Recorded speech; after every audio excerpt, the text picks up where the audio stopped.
Good evening, everyone. It is 5:30, and I'll call our work session to order. And our work sessions are informal, and we go directly to our agenda. And so I'm going to go around the table because we have some folks in the audience, and we'll introduce ourselves, so also the folks at home will know who's around the table and who's in the chambers. So Elizabeth Couts, Mayor Burnsville. Michelle Collins, City Clerk. Dan Gustafson, City Council. Bill Coughlin, City Council. Jenny Faulkner, Community Development Director. Regina Dean, City Planner. Dina Hardy, Administration. Heather Johnston, City Manager. Dan Keeley, City Council. Kira Schultz, City Council. Commissioner. Elizabeth Fenn, County Commissioner. Tom Venables, with the city. John Gessler, Sunday School. Peter Dunn, Fire Chief. Doug Nelson, Assistant Chief. And the gentleman who just stood up, your name, please, and introduce Jared yourself. Ackman with Rovers Investments. Jeff Cook with Rovers Investments. Jonathan Adams, Silverstone Realty. Thank you. And that's who all that's present this evening. And the first item on our agenda is a sketch plan review for Grand Avenue parcel. Regina, you are on deck. Good evening, Mayor, members of the council. We do have in the audience the developer and the real estate advisor for the property. So if there's any questions throughout the PowerPoint or after, feel free to invite them up to fulfill any of those questions. So the site itself, it's south of County Road 42 and east of 35E. It's currently a vacant piece of property.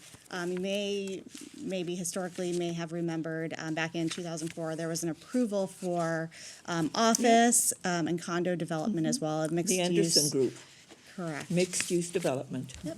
So that was approved, and then later it was either rescinded or Yeah. rezoned back 2006, to Jenny? B1. Yep, 2006, I Yeah. believe.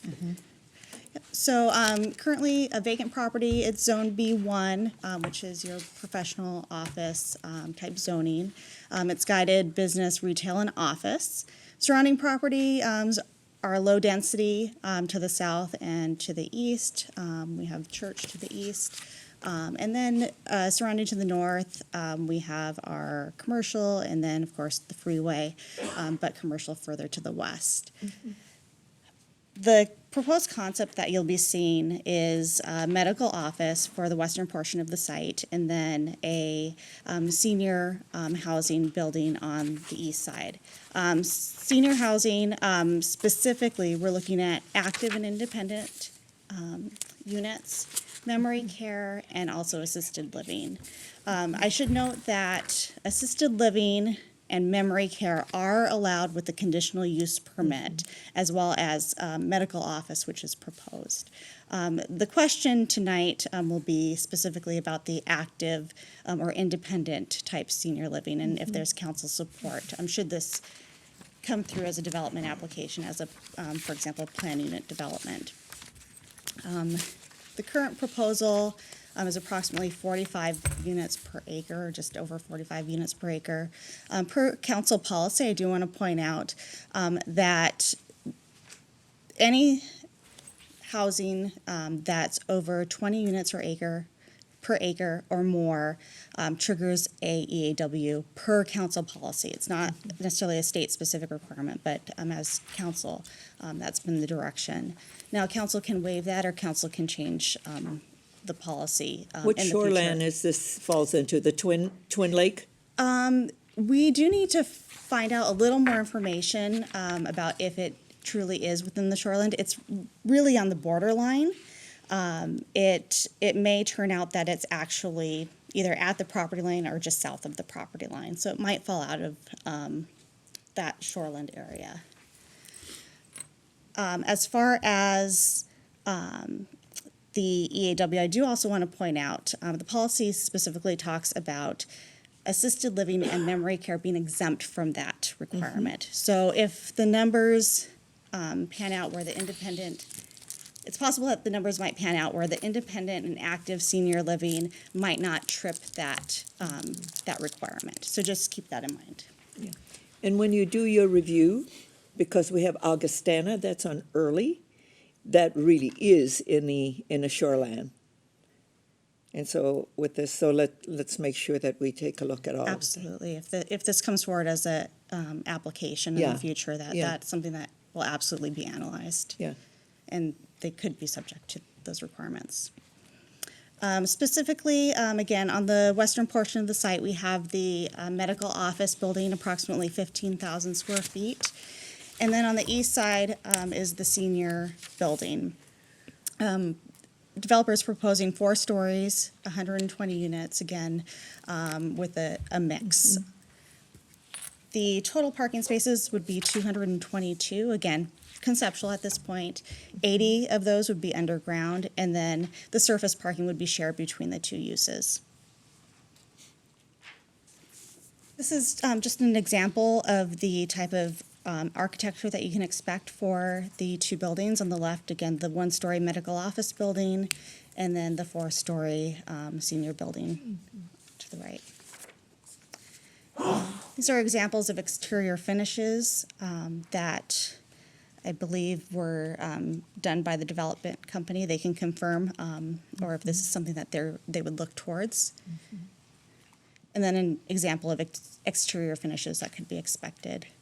These would be high amenity apartments or units.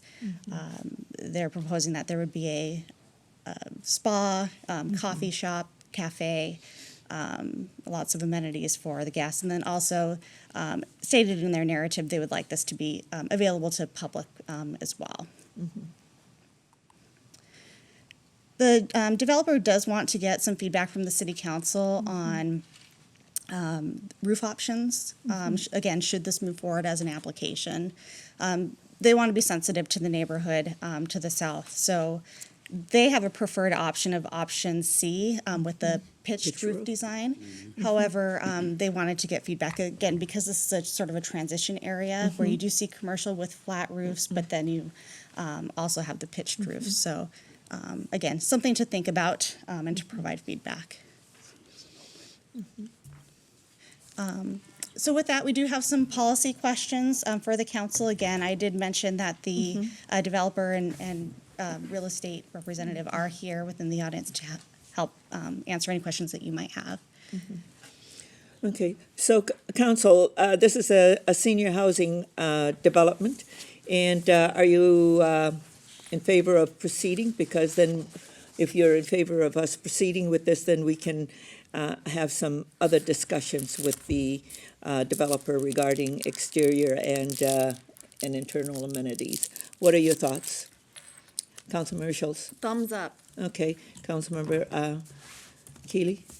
Well, considering how long that property has been vacant and visualizing those 2 products on that property, Perfect. double thumbs up. Okay, Yeah. okay.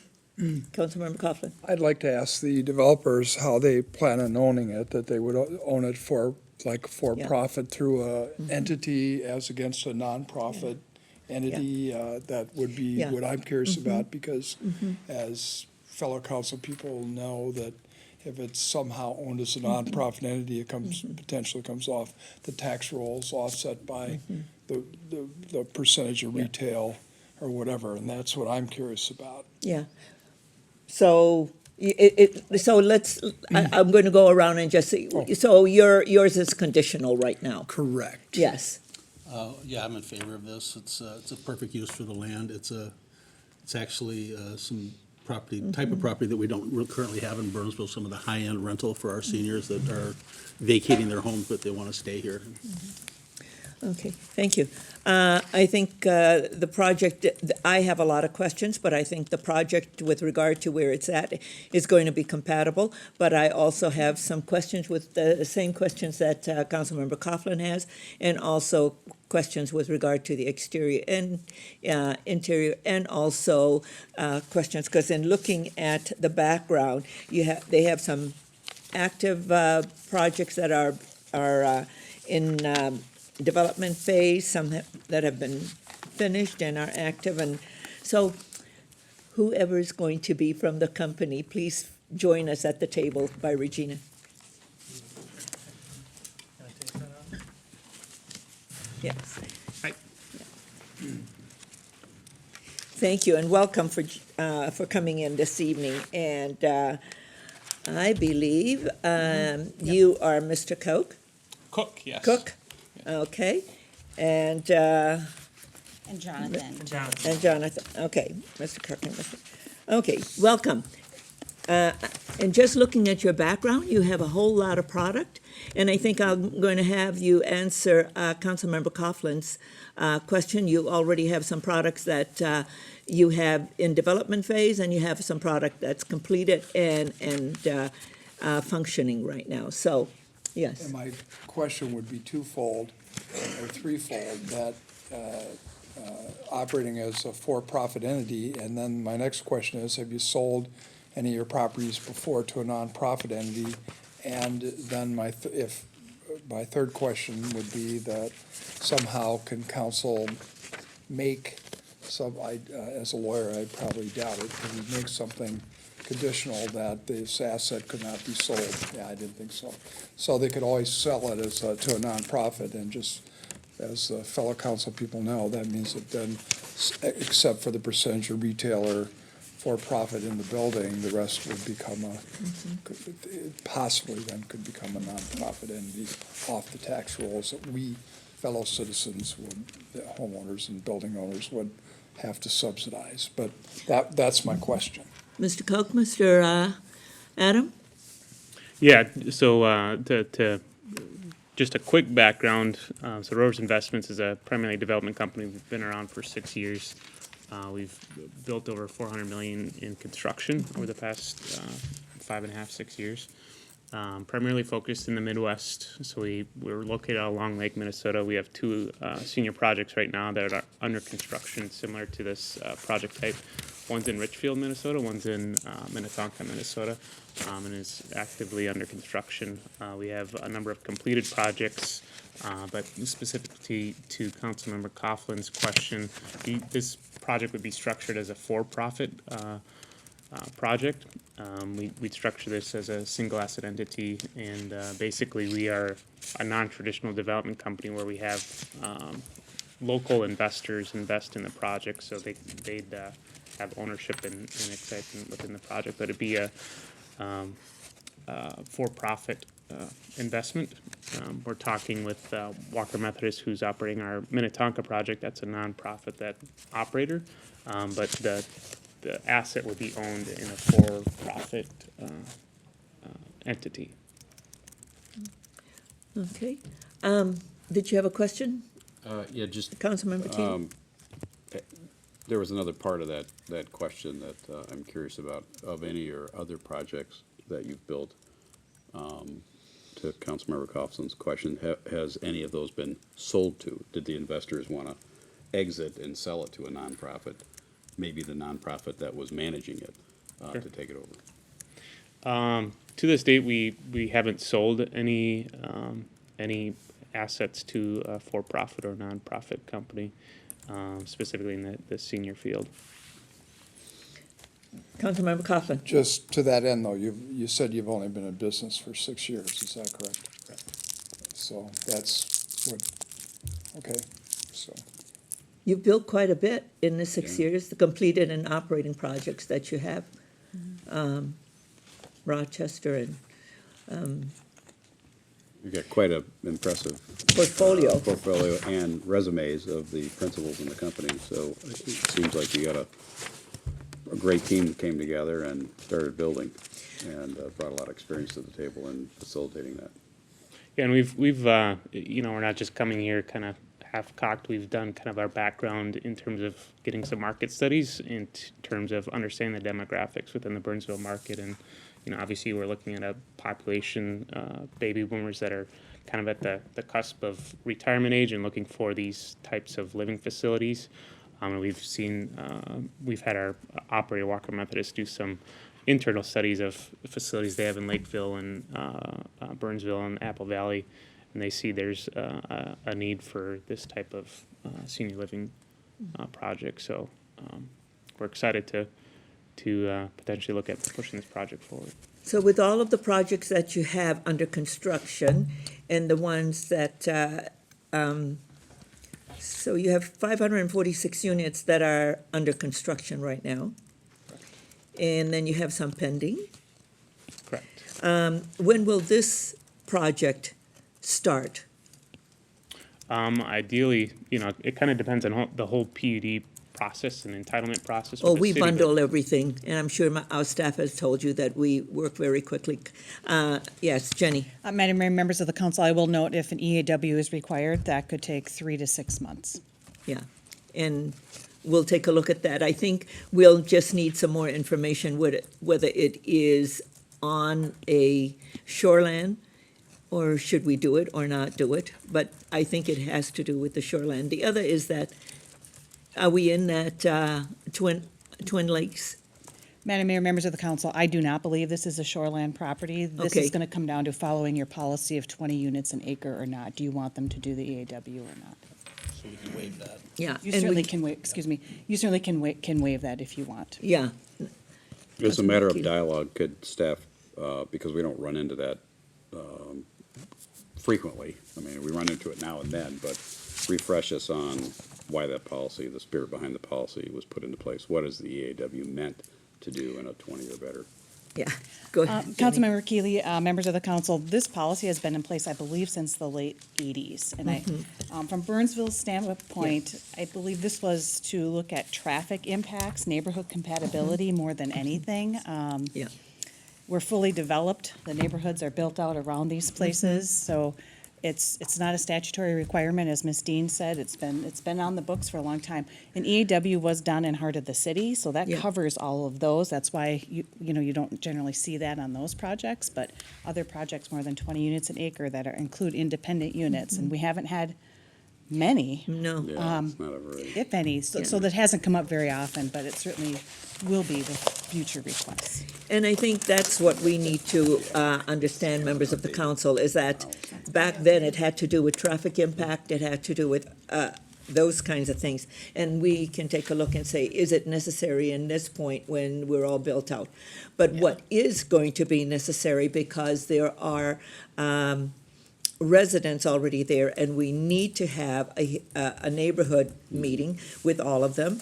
I know that when this property was before us for a PUD, and it was a mixed-use development, the neighbors to the south were not very happy, and they had some conditions with regard to traffic, with regard to light, and all of that. So the thing is, this is a different demographic. It's not going to be your young families or young people. This is going to be seniors. So different demographics, but I think we still need to make sure that we have a neighborhood meeting so that we all live in harmony together. Councilmember Keely. well, I agree. This is I know when this product or this idea was brought to us in our one-on-ones, looking at the product, looking at the location, County Road 42, I'm just, thank you for bringing your investment into Burnsville. This is a great-looking project. I think we need to, as a council, take a look at that EAW policy, because if it was put into place back in the 80s when we had a lot of developable land and there was a meaning behind it and a purpose behind it, I can understand that. If it really doesn't fit today, I'm not sure why we keep it. Well, Or maybe because we we adjusted didn't, it. we haven't come across it, Right. as Jenny said. As But now that it's things always here, come we up- can always take a Right, look at it. applications are Yeah. the trigger for us to look at things Yeah, and evaluate whether they're still meaningful and have a place. yeah. Heather, and then I'll come to you, Mr. Adams. Yes. Madam Mayor, Councilmember Keely, we could certainly take a look at that. I think we also are a lot smarter on stormwater issues than we were back in That's the right. 80s when this first started, and so that's the other piece of that, I just don't want anyone to be surprised if we take a look at it, but we want to make sure that we have everybody across departments looking at it as well, and we'll bring that back to you all. I want us to look at all of these things in a very thoughtful way, because we have that other development, the Healy-Ramey product. And so this is all within that catchment area, so I want to make sure that we do it in a very thoughtful way. Okay. Mr. Adams? I appreciate your comments about the neighborhood. So some of the background that I hadn't really talked about yet, I guess, is I've been working with Mr. Anderson, the seller, on this property for the past 3 years. So last year, we did have a senior operator that came in from out of state that had the property under contract for a short time. He did actually have a plan and did have a neighborhood meeting with all of the residents to the south. And the outcome, I was actually at that meeting, the outcome was very positive from all the neighbors, actually. So I just wanted to, let you know that I think that this is gonna be very different than when Minister Anderson came in back in 2004. different with a different kind demographics. of plan, so. It seemed like the senior development that was proposed last time, which never actually came to Actually, it you. wasn't a senior development, it was a mixed use. No, I mean, kind of- last year, we had a Oh, senior developer yeah. that was gonna do something. Yes, They never came to you, but they did have the meeting, so, and the meeting went very positively, so. okay. The road has been Councilmember Schultz. paved a little bit for this project. Yeah, Councilmember Schultz, I'm very open to waiving that. EAW, the environmental very. assessment work. Very open to that. Okay, So, yeah, we can have that discussion. So then, now we understand all of that. So I just want to go to number 3. Can we look at some, I know I like the pitch roof, but I wanted to see what the other products look, so I know that the pitch roof was your preference in reading the background and your letter. And I like the architectural features. So it has a roof line that is not just all flat. Which one of these were you thinking of? Top left? Well, my right, probably. Do you want me to go back to? I'm looking. Yeah. Is that- Is that the pitch? Yeah, that's the, Is that your, ultimate your project. exterior colors? correct. Everything on HGTV is gray and white, It's gray and white? The interiors are. and the exteriors are going that way too. Okay. Kara? I have no preference on your exterior or interior. It's your property, not my property. Yeah, I just look at what we have in terms of product mix and how it looks in the community and long-term architectural features. We do put those in place. And so we understand that it is your property, but I think you understand that when you're going into a community, it's your sense of pride also. It's part of how you market, and you can say, go look at this building, this is how its architectural features look like. So we want, and you're going to be in a highly visible area where the interstate divides, and so it's going to be highly visible. And if you're looking at marketing, you're looking at how that appears to folks. Did you say option 3 or C was the preferred Yeah, one for your yeah. product? Yeah, with the pitched roofs. I think with the Healy Ram and the neighborhood itself, it's a really nice neighborhood over there. that it would The fit pitch well roof with the- looks good. I like, And I agree that the that variegated drive-by roof curb lines. appeal always is kind of nice. Councilmember Coughlin? Looks like everything's going the right direction. Okay. So what I understand, yes, Jen? Madam Mayor, members of the council, I just would like to get clarification on the EAW issue, because if the developer's hearing green light, if that's something you want to waive, they should know that sooner than later. If that's something that's future discussion, they should know that as well, so we can figure out a timeline Yeah. for them. That would be helpful. I would be open to waive it. I think that's far enough away from that shoreline over there. That's, it's on the other Well, side. it's on the not other just side the of road. shoreline, but another it's a property, too. stormwater. Yeah. And we look at all of those things. How about that we're leaning towards waiving it, but is there going to be any difficulty, Heather, from your perspective, if it goes through all of the review? Madam Mayor, it sounds like there's gonna be a couple months before it comes back to us. I mean, I'm not sure exactly, depends on when it comes back to us. So we can look at the policy and see if we can Yeah. get to that. So Jenny, what are your thoughts? Madam Mayor, I think it's, in my opinion, I think it's fine if we waive the EAW requirement. We certainly through PUD could require a traffic study, and we do a very thorough stormwater Yeah, analysis. then We'll that have- gets at it. We'll have other neighborhood meetings. Noise is not going to be an issue Yeah. here, so it's primarily traffic. And the stormwater and all stormwater, of those things can be put into the PUD. which they would have to do anyways Yeah. with the PUD, so I don't know that we're going to get anything more or a different outcome with an EAW in this Okay, case. Bill, Sounds reasonable to me. let's move with it. We'll waive the EAW. Okay, thank you for the clarification. Yeah. That's helpful. Let's look at your questions, Regina. and see if we have them all. Okay, we're waiving the EAW, pitch roof's good. So, move forward. Full Okay. steam ahead. Yes, yeah, Dan. Because you're gonna be so close to the highway, what type of windows and/or exterior wall Yeah, you're gonna have to look soundproofing at do you typically use in Noise in a building mitigation like this for, Products. Yeah, I mean, you know, typically, I mean, we've built next to train tracks and we've looked at dual pane and a triple pane window concept and additional insulation and some of those sound mitigation techniques. Yeah. Uh, I think in terms of your product and getting people, and they're going to ask you all of these questions, noise. and if you want them to lease from you, Right. because we know that we have neighborhoods who say, we want sound walls. Well, I'm gonna tell you that it's not gonna be any sound walls.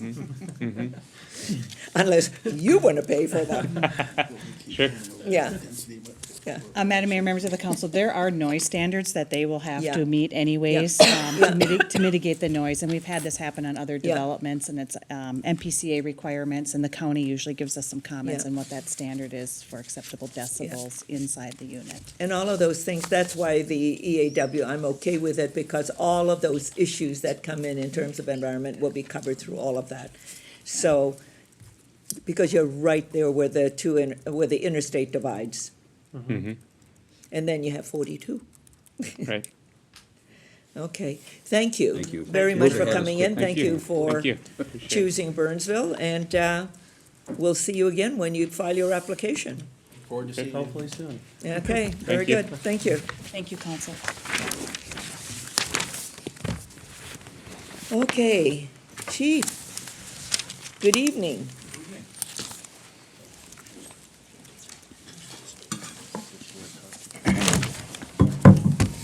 Yeah. So for our listening audience, tonight, this is the fire chief and our assistant fire chief, fire marshal, is presenting to us the fire protection system for private inspection electronic records management system discussion.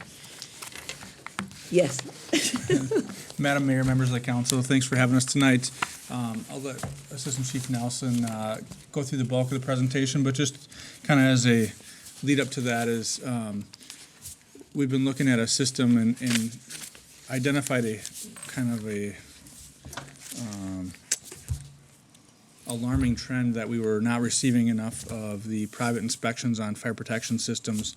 So Assistant Chief Nelson undertook a project to figure out how we can correct that. So those fire protection systems are the things that are in businesses, and he'll talk more about that. But we believe we've found a solution that might be viable, and would like to have a discussion with the council about that and where they see that, if that's a possibility for us. So. And that's also, you're dealing with apartment buildings and senior housing, and we're putting a lot of that product in, that just exacerbates where you're at right now. Correct. Okay, And as the infrastructure ages, those things Yeah. tend to have more and more issues. So yeah, we'll cover a lot of that in the presentation. Assistant Chief Nelson has a lot of depth and background in this and did a great job of researching all the available options and coming down to what we think is a viable solution, so. okay, great, thank you. Madam Mayor and Council, just real briefly, the Fire Prevention Division in the Burnsville Fire Department consists of myself and one fire inspector. Currently, our responsibilities are performing annual inspections of all our multifamily buildings, conducting annual inspections of city licensed liquor establishments, performing building and fire code plan reviews for submitted building plans that are in for permit. We also conduct fire protection system plan reviews. We issue permits, and we conduct inspections on those systems once they're installed to make sure they're installed correctly. We handle complaint-based inspections that can range anything from the public calling in complaints saying, hey, I was in a restaurant and the exit's blocked, up to our crews finding issues. We also manage the city's private hydrant maintenance program. We conduct fire cause and origin investigations, as well as we conduct personnel background investigations when we're hiring new people. We conduct public education and deliver those programs to the public, as well as respond to emergency calls. So kind of getting into the depth of why we're here to talk about this issue tonight, some of the current challenges. I did a look through of our known fire protection systems in the city, and the way I was able to call that together was looking back through historical data within the fire department, and I was able to identify 1,532 known fire protection systems. Most of those systems of that 1,500, those are required to be inspected annually per the fire code at a minimum once a year. Some of those other types of systems have a more frequent inspection cycle. Fire protection contractors, when they go out to do those inspections, they're supposed to be leaving copies of the inspection reports on site as well as copying the fire department on those so that we can go through and check those. Of those 1,532 systems that we know of, the last several years, we've been receiving on average only about 150 inspection reports. So that's a less than 10% compliance. Yeah. Good. Presently, as it sits right now, we have no way of determining whether all the required systems in town are in working order and compliance with the fire code, which obviously creates a big safety hazard. Along with that, of those reports that we get, a lot of those inspection reports, contractors will tend to hang on to them sometimes for several months, and then we'll get a packet in. And those deficiencies have been hanging out there for sometimes more than a month to 3 or 4 months. A lot of the reports that we do get in, they're handwritten, they're hard to read. And so what that results in is we have to sit and go page by page through those and try to figure out if there are deficiencies, if they're critical deficiencies that need immediate attention. If you see on the PowerPoint here, there's a list of fire protection systems that require annual inspections. So your fire alarm systems, your sprinkler systems, fire pumps, private hydrants, smoke systems, and generators. Those all require, per the Minnesota Fire Code and throughout the fire code nationwide, those need to be checked annually.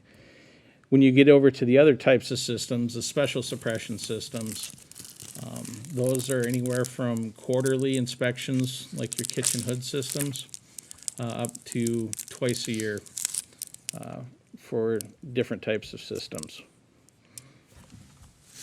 Benefits of having a fire protection system, your fire sprinkler system provides you 24-hour fire control that operates automatically. So it's like having a firefighter in that particular area. Fire alarm systems also give 24-hour notification to building occupants in the event of smoke or a fire in the building, as well as contacting emergency services. Most of the existing fire sprinkler systems and alarm systems are centrally monitored. So the fire sprinkler systems are monitored by the alarm system, so it's important that both of those systems are maintained because they're designed to work together. And when those things are working as they should, they provide building occupants with the best possible chance of survival in the event of a fire. Challenges for non-maintained systems, and this is one of the things we see here, and this is not unique to the city of Burnsville. This is a nationwide problem. When systems are not maintained, you start to see increased false alarm responses, which we see a lot of, and that's we spend a fair amount of our time dealing with those, of trying to get them repaired. You see malfunctions of systems. Devices that attach to those systems don't work properly or operate at all. In relation to sprinkler systems, a lot of times we'll start seeing broken pipe issues. Particularly in Minnesota here, when we start getting into the cold season, if those systems aren't maintained correctly, then water ends up staying in the system, it freezes, it breaks, and then we end up with floods. We've had a number of those this winter. We've displaced some people down in heart of the city here that some people are still displaced. So those are always a really bad thing when they happen. Or worst case scenario, the system totally fails during an actual emergency and lives or property are lost. So as the chief said, we've talked about this, we looked at some potential strategies for how can we improve this utilizing the existing staff we have. We've looked at several different options. What we think we found the best solution is contracting with a third-party vendor that hosts a web-based, cloud-based solution. The way that works is if we contract with them, that contractor or that vendor would notify all the existing fire protection contractors here in the state that the city of Burnsville requires electronic report submission. They take care of notifying them. The vendor would work with us to make sure that that anything that goes out is approved by Burnsville Fire Department staff, so they're not just operating on their own. And then they would arrange those inspections. They would gather in the reports from the contractor, for the private contractors, call through those. If there's issues or deficiencies noted, I would see an email every morning in my inbox of saying these 3 systems, the reports came in, and there were deficiencies noted on these. And how would you like us to proceed? Do you want us to make sure that, do you want us to deal with it? Yes. And then they would in turn arrange that. So it'd be pretty hands-off for us, other than we would have the ultimate viewing responsibility for it. The strategy would increase compliance with the fire code while improving fire protection for the citizens here, as well as for the building owners, because ultimately, if those systems are being maintained like they should, it's going to be a better end product for them. A lot of times, building owners, business owners, they have 18 other things they're trying to do to pay their bills every month and keep their business rolling. And so it's just one of those things that just naturally falls off the radar screen. Mm-hmm. This will help them as well as bringing that to their attention and kind of taking it off their plate, so that they're not having to contract with or contact their own contractors. The system would work. Basically, with a system like this would not cost the city any money. Mm-hmm. The vendor would work with the private contractors and charge them a fee based on a per year, per system, per address fee. We had some information initially in the background packet. You got a $10. It's actually, they changed, it's $12. But as I said, many of these buildings that we have in town, they might have more than one system. If they have a sprinkler system, they're going to have an alarm system too. So, and the bill's not going to the business owner, it's going to the contractor, and however they decide to recapture that's up to the contractor at that point. Where it's going to help the contractors, if you're concerned about how they're going to worry about it, it's going to bring them more consistent inspections, and then making sure that the things that they identify are being followed up on.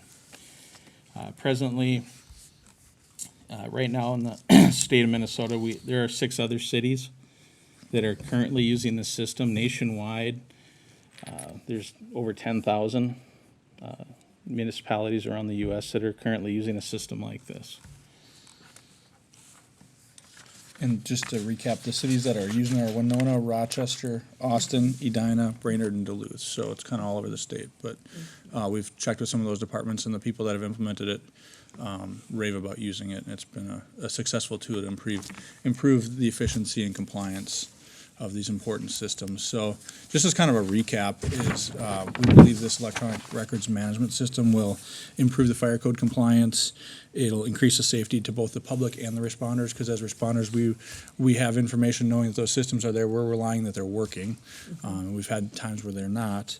We increase the reliability of the fire protection system. Assistant Chief Nelson talked about the importance of the reliability of that system, as well as increase the efficiency and effectiveness of the limited prevention staff we have. Is we can really focus our attention where we have issues and where things are identified instead of shuffling a lot of paperwork. We believe that this is an efficient way to use those resources to really hit the important points. So for the council is, in order to implement this, if you're supportive, we would need to make a change to the ordinance under the fire section, fire chapter, to allow the department to require electronic submission of fire protection inspections. Okay, Councilman. I agree with this 100%. Great job. Yeah. Okay. Wow. Councilmember Schultz? I have a couple of questions, just to let you know, I'm liking this, but I just have a couple of questions for you. Yep. So why are these companies not complying with faxing you the report? Basically because we don't have staff to go follow up. We don't have a system today that notifies us that, March April, yeah. 13th, this address is due for this type of inspection. We would have to have a very manual process today of marking that on a calendar or some way of doing that manually. So we just don't have the staff to follow up on that manually today. Okay, so if we go to electronic, Yep. why would they comply with that? They will get a notification from the compliance engine that, if you're due March 13th, on February 13th, hey, in 30 days, your fire protection system is due for an inspection. Here's the contractor you used last year, and then 7 days out, they'll get a notification. And then the day it's due, Assistant Chief Nelson would say, hey, it's expired. Do you want us to contact them? Okay, so the business owner, the building owner. The building owner would be responsible for that, correct? Gets the email that says, hey, Yep. it's coming up, and then if they hit past that date, then it's, oh, by the way, this didn't happen and it needs to be in. Yep, exactly. Yep, Okay. it gives us a targeted approach to that, where today that's very manual. And do you think these buildings are being inspected? Like, is that one of the reasons why you're not getting reports? I would say it's a mixed bag. Assistant Chief Nelson, I think, hit it on the head, is a lot of people are juggling Yeah. so many things like we all are, and things just fall off the plate. They're really good about, hey, if you call up and say, we need you to get this report, oh, okay, I forgot about it. So I think it's not necessarily malicious, it just falls off the radar, and I would say that's a good chunk of it. And then the other chunk of it is just contractors that are not being held accountable because we don't have a way to hold them accountable. So I think it's really a 50-50 mix of what we're seeing. Okay, so when the contractor goes through and they're doing their report, do they actually have a handset that they're, like, putting that report in, like, right then, and it goes off right then? Or are they still doing, like, a hand report, and then they get back to the office and they gotta, It's a mixed bag there too, Councilmember Schultz. They're doing both. Some companies, some of the contractors that are out there are doing it strictly electronically and then just developing a report. Others are doing, as you saw with the example, they're handwriting them. This system will require it to be electronic submission, so whether they could potentially still do a handwritten one, but they will submit it to our vendor party. electronically, and then we will get that. We'll get so a will it copy. actually be inputted, or are they gonna scan, like, their disaster handwriting report? Well, we'll put it this way. So if our vendor gets a copy of that they cannot read, much the way we do now, they will be making the phone calls to that contractor for clarification to get the not us. information cleared up. So then they will be able to determine, hey, there are deficiencies here or there are not, and then they will be notifying and letting us know that. Perfect, thank you. Okay, any other questions? Well, not a Councilmember question, Teach. just a comment. Sometimes we get surprised by what we're not getting from the public in compliance. I don't remember the last time we uncovered something like this where, as you noted, we're getting 10% compliance. And what I understand, being a business owner with a business that was getting a letter from the city or asking for an inspection record of some kind, getting hit up by vendors who come in and inspect those systems and offer up the inspection. But I don't remember knowing that they actually sent it into the city Right. to let them know that this building Yeah. was inspected, type of thing. I'm just thinking about the business model of this broker per se, who's coordinating and taking the load off us, and how they make money. It's got to be on scale, right, of tens of thousands of buildings. But what a great opportunity for us to alleviate any burden or cost, use the private sector, and improve record keeping and reporting and compliance with something that exists in an ordinance, right? It's great, so 100% support. Councilmember And Cass. just to frost the cake on that, we're essentially forcing the building owner to do the right thing and follow up. Because as a lawyer, I'll tell you, if something went south and they didn't do it, and someone got burned and injured or something, That will be the former business owner by the time the lawsuits get done and whatever else. So it's really a win-win benefit to the. For them. For too. them. Right, right, absolutely. Did you have any? You're okay. You know, one of the things I like about what we're doing here is because we're taking care of the residents of those buildings. When you get down to it, is that you are thinking about the safety of those folks and to making sure that we have a records management system that allows us to know that there's going to be compliance so that those folks are being safe. So I want to thank you, first of all, for that, and I think that's what our folks are going to be appreciative of. And secondly, I think the owners of the building are going to be very happy with this, because now they want to do the right thing. And they want to ensure that the people who work there or the people who live there are also going to be safe.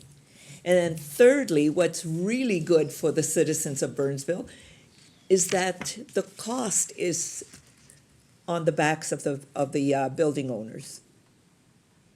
And we have a great records management system. So I want to thank you. You took a problem that we have, instead of saying we need to add more people, you said there is a solution, a technical solution with a third vendor. So I want to thank you, Chief and Assistant Chief Nelson, for really looking out for the citizens of Burnsville and for the people who live here and for the property owners. Thank you, nicely done. I believe, council members, there is consensus around here. Heather, Chief, bring in the changes for us to adopt in a consent agenda. Okay, thank you. Thank you. Thank you so much. And then we are getting an update on our information security. And Mr. Venables is presenting us with this update, so.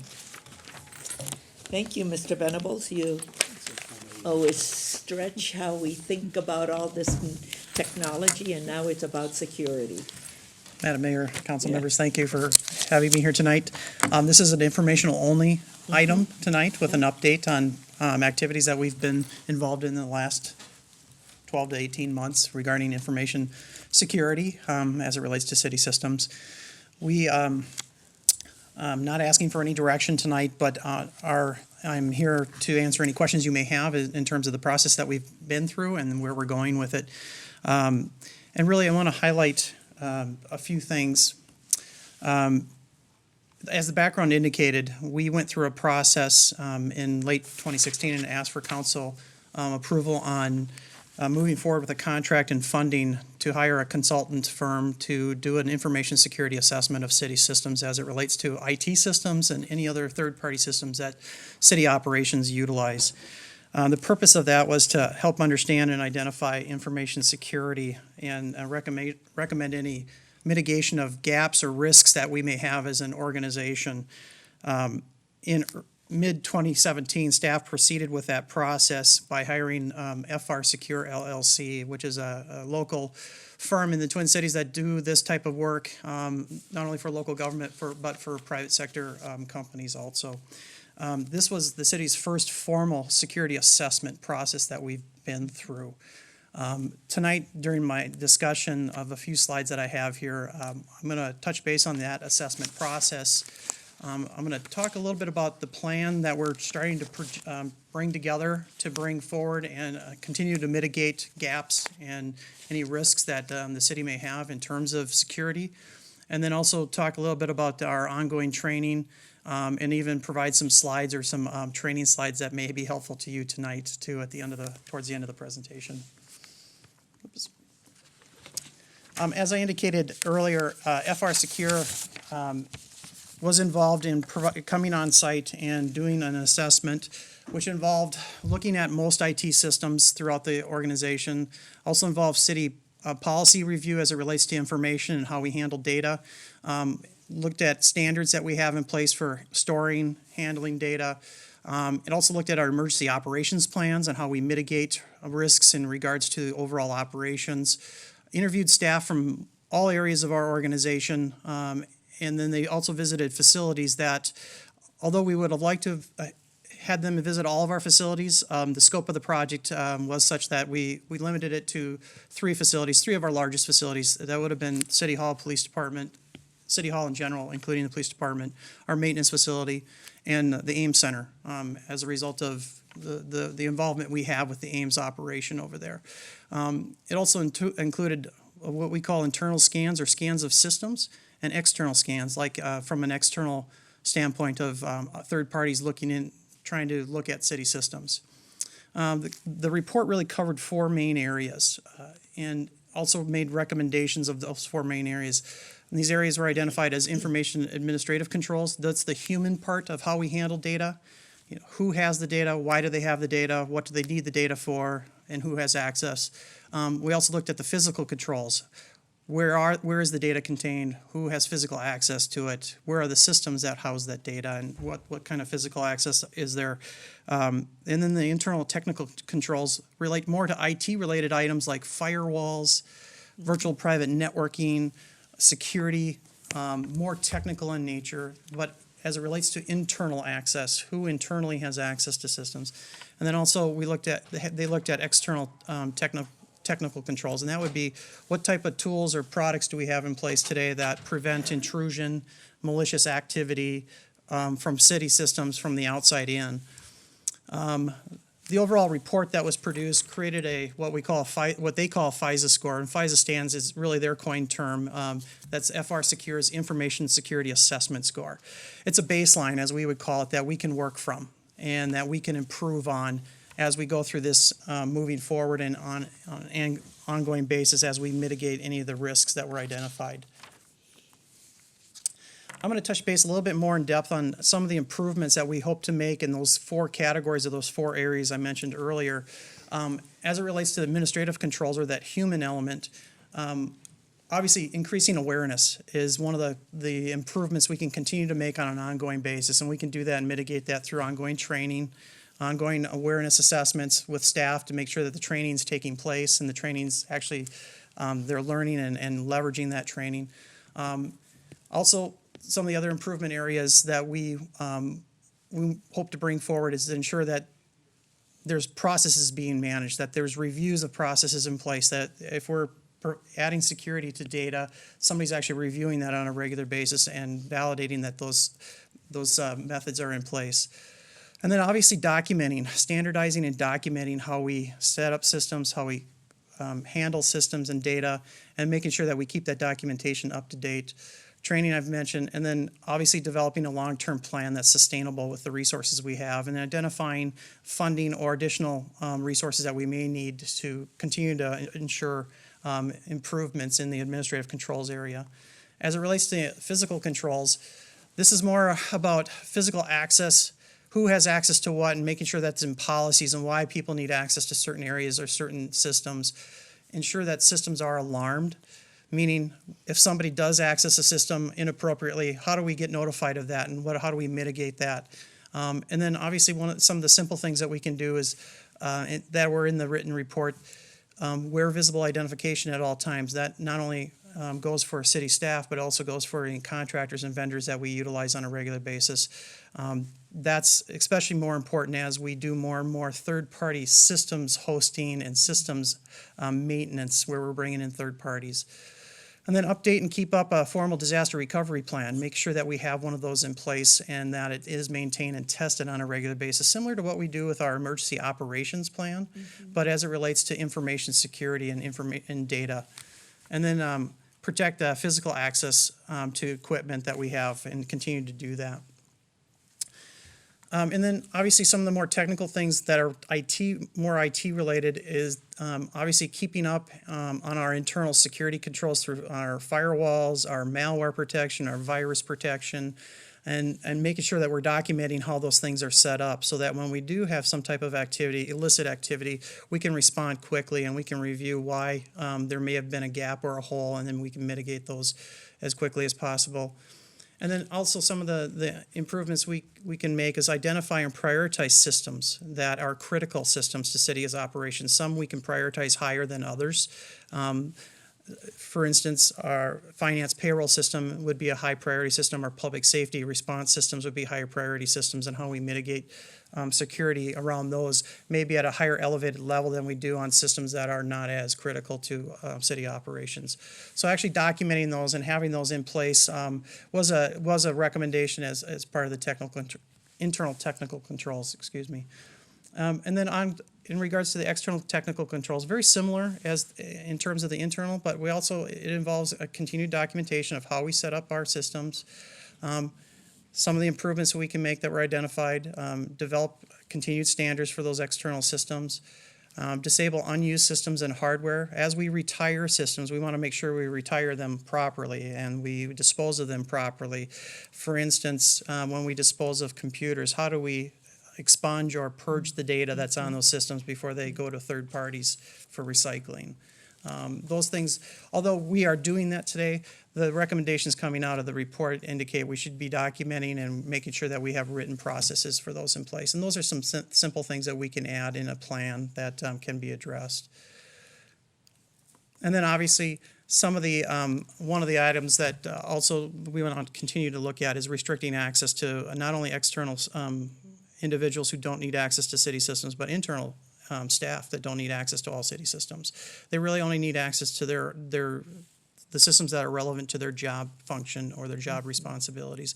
And that's a part of what we try to continue to do, but most of this goes around documenting that, and it's the who, what, why, when, where questions that we need to answer and make sure we keep up on. In general, the report recommendations or conclusions were that obviously it's an ongoing organizational issue. It's not just an IT-related issue, although IT is a leader in this area in terms of responsibilities and activities.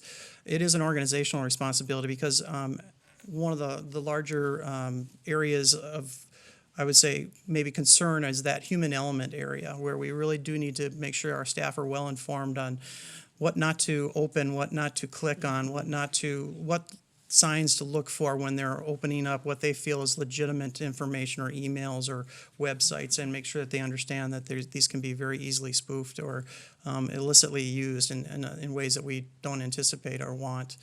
No one solution is an effective control to mitigate our security posture. And what that means is we have to look at multiple layers or multiple methods to keep our security intact and make sure that it's an ongoing, we adapt as others adapt, and we need to be agile in terms of quickly adapting when things occur. And then we obviously have to constantly review that. And some of those will come forward in our plan as we move forward and make recommendations for to adopt internally. This we also expect will be an annual process where we go through a mini assessment. Now we've got a baseline to work from in terms of the report that we received from FR Secure, but we're also anticipating bringing them back to do some reassessments as far as what kind of progress have we made on an annual basis, and then at some point look at how we can do that possibly internally on our own. So as it relates to the overall assessment, we are working on a plan internally, as I mentioned. The plan hasn't been formalized, but it does it addresses those four key areas that are that I identified earlier, and we're looking at how do we take the recommendations they have and how do we roll those into our processes that we have with the current resources, and anything outside of our current capabilities or resources we have to identify through future budgets. We don't anticipate addressing everything all at once. It is going to be a process that takes possibly a few years to implement. And the goal, again, is to raise our FISA score, to raise our security umbrella so that we're making improvements on a regular basis and that we can reassess those improvements and we can measure it and then adjust as needed. I do have some additional slides here as examples of things that our staff recently were trained on. As one of the processes that we've already began internally, we've already started internal training for staff and departments. As we move forward, we're going to continue to offer internal training. Just We brought in FR Secure to do that training. We had a great result with staff attending. We had about 90 staff internal attend that with good review. We hope that that will continue to increase. We will also provide online training that's available. So we did on-site and online, but we're going to continue that effort. Some of the things that they were, I will say, brought up to speed on, or we reviewed as examples for them to be aware of. Some of these you're probably already aware of, but our contractor and vendor went through quite a few of these so that people have a good understanding, some differences between some of the more common things that are occurring out there these days. And one of them obviously is, if you've heard the term phishing. There's a lot of phishing attacks going on that is more common than not. But there's several variations of phishing. And one of the more common or broad type of phishing activities that's occurring on a regular basis, almost on a daily basis, is what we consider old school phishing, or it's a broadcast. And this example that I have on the screen right now is an example of a broadcast where they send it to every email that they can within an organization with the hope that somebody's going to click on something within that email. And as you can see from this example, that web or that URL or that address up there is from what looks like legitimately a legitimate bank at this point, but there's a minor change to that URL, and it's instead of an A in the word bank, they used number 4, which looks like a capital A. But that link embedded in that email, if clicked on, most likely goes to a illicit location or a site. That's how common a broad or old school phishing email is. Some of the more phishing emails that we're seeing these days are spear phishing, where it's a targeted recipient. What that means is they're trying to go after an individual, and for one reason or another, maybe that individual is in a position of authority within the organization, or that individual has access to systems that they want access to. We're starting to see some of those types of emails coming through, or phishing attacks. One that's becoming even more common is a whaling attack. It's a type of phishing attack. A whaling attack is where they start targeting senior leadership officials. That may be council members, it could be city managers, it could be directors of departments, where the message is coming to them are more personal in nature, look like they're legitimate, and are very illicit. And then we're seeing more and more coming through as instant messages and text messages to telephones and cell phones. In general, you may know this already, and I mentioned a little bit about it, but how a phishing works is that they send an email. They hope that you're going to click on that email that looks legitimate. It's going to probably bring you to a illegitimate website with the hope that you're going to click on. It's going to ask you for some information. It may be financial information, maybe personal information that they're trying to gain. You're clicking on that, and they're cataloging or capturing that information, and then they're sending that information to recipients that will do something with that information to gain access. That's the general way of how phishing works. Other phishing activities also include attachments. So you may see that. And what you're going to generally see with phishing emails that include attachments is they actually are more malicious in nature. They actually contain programs or software that are intended to do some more illicit things. And some examples of that, if you click on an attachment, it may execute a program on your computer that does what's called key logging, which will log all your keystrokes. So when you type your email ID and your email password, they've now got a record of that. Botnet, where it installs an automated tool on your computer that does something illicit without your knowledge. And then also, you've probably heard the one where ransomware or encryption, where it actually takes and encrypts all your data on there unless you pay a ransom. Fortunately, that hasn't occurred in this organization yet, but it could be just a matter of time, depending on how we continue to mitigate our security posture. And then one of the more malicious tools that these types of phishing attachments do is they actually destroy or delete files and systems that you have access to. And this one's kind of an important one to understand, because that's where the security or the administrative controls come into effect. The reason we limit access to certain things by only certain employees is so that if something like a virus were to attack their system, whatever they have access to is potentially at risk. So if we have tiers of security within our organization where you only have access to a limited amount of data and information, that only puts that limited amount of information and data at risk. It doesn't put our entire systems at risk. And so that's, again, where administrative controls portion of this comes into effect. We're also starting to see social media tools being used in illicit ways, and this is becoming more and more common. This is one of the newer types of things that are occurring where as people are out tweeting or posting social media messages, you might get a response that looks legitimate, but again, uses a variation of either an email address or a legitimate website and just changes one or two characters in that with the hope that you're going to click on it and do something, and they start collecting information on you. We're also seeing that in what look like legitimate discounts and coupons that come to people's email addresses. Again, they look very legitimate. The key here is as you read it, take time in reading the detail, and you're going to find where if you're making spelling errors, if you're making link errors, it most likely is an illicit discount or coupon or item in that list. And then also one of the more popular ones that we're starting to see too is online surveys and contests, because everybody wants to reply to a survey or enter a contest. This example, it may be hard to read on your screen, but it actually, if you look at the link that's in that response, it looks like Google, but it's got a period between one of the O's and one of the G's in Google, and it's actually going to an illicit site. So that's how common these and how easy it is for them to spoof legitimate links, as they intend that you're going to just gloss over that information and just click on it. And we have a term for that in our IT group, and we call them happy clickers.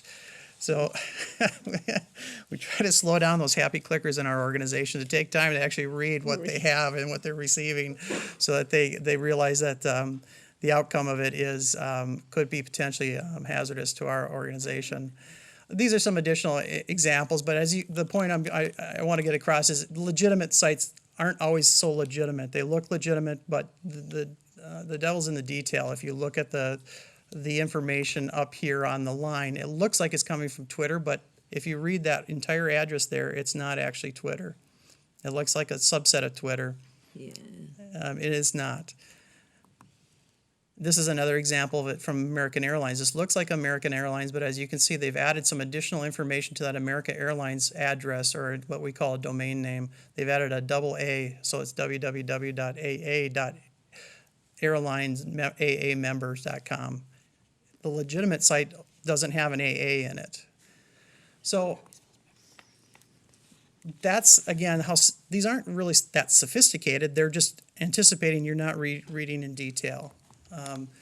Some of the other things that our vendor went over that may be more common sense things, but people don't necessarily take the time to think about it, is don't plug in unknown devices into your own personal computers or your work computers or any mobile devices you have.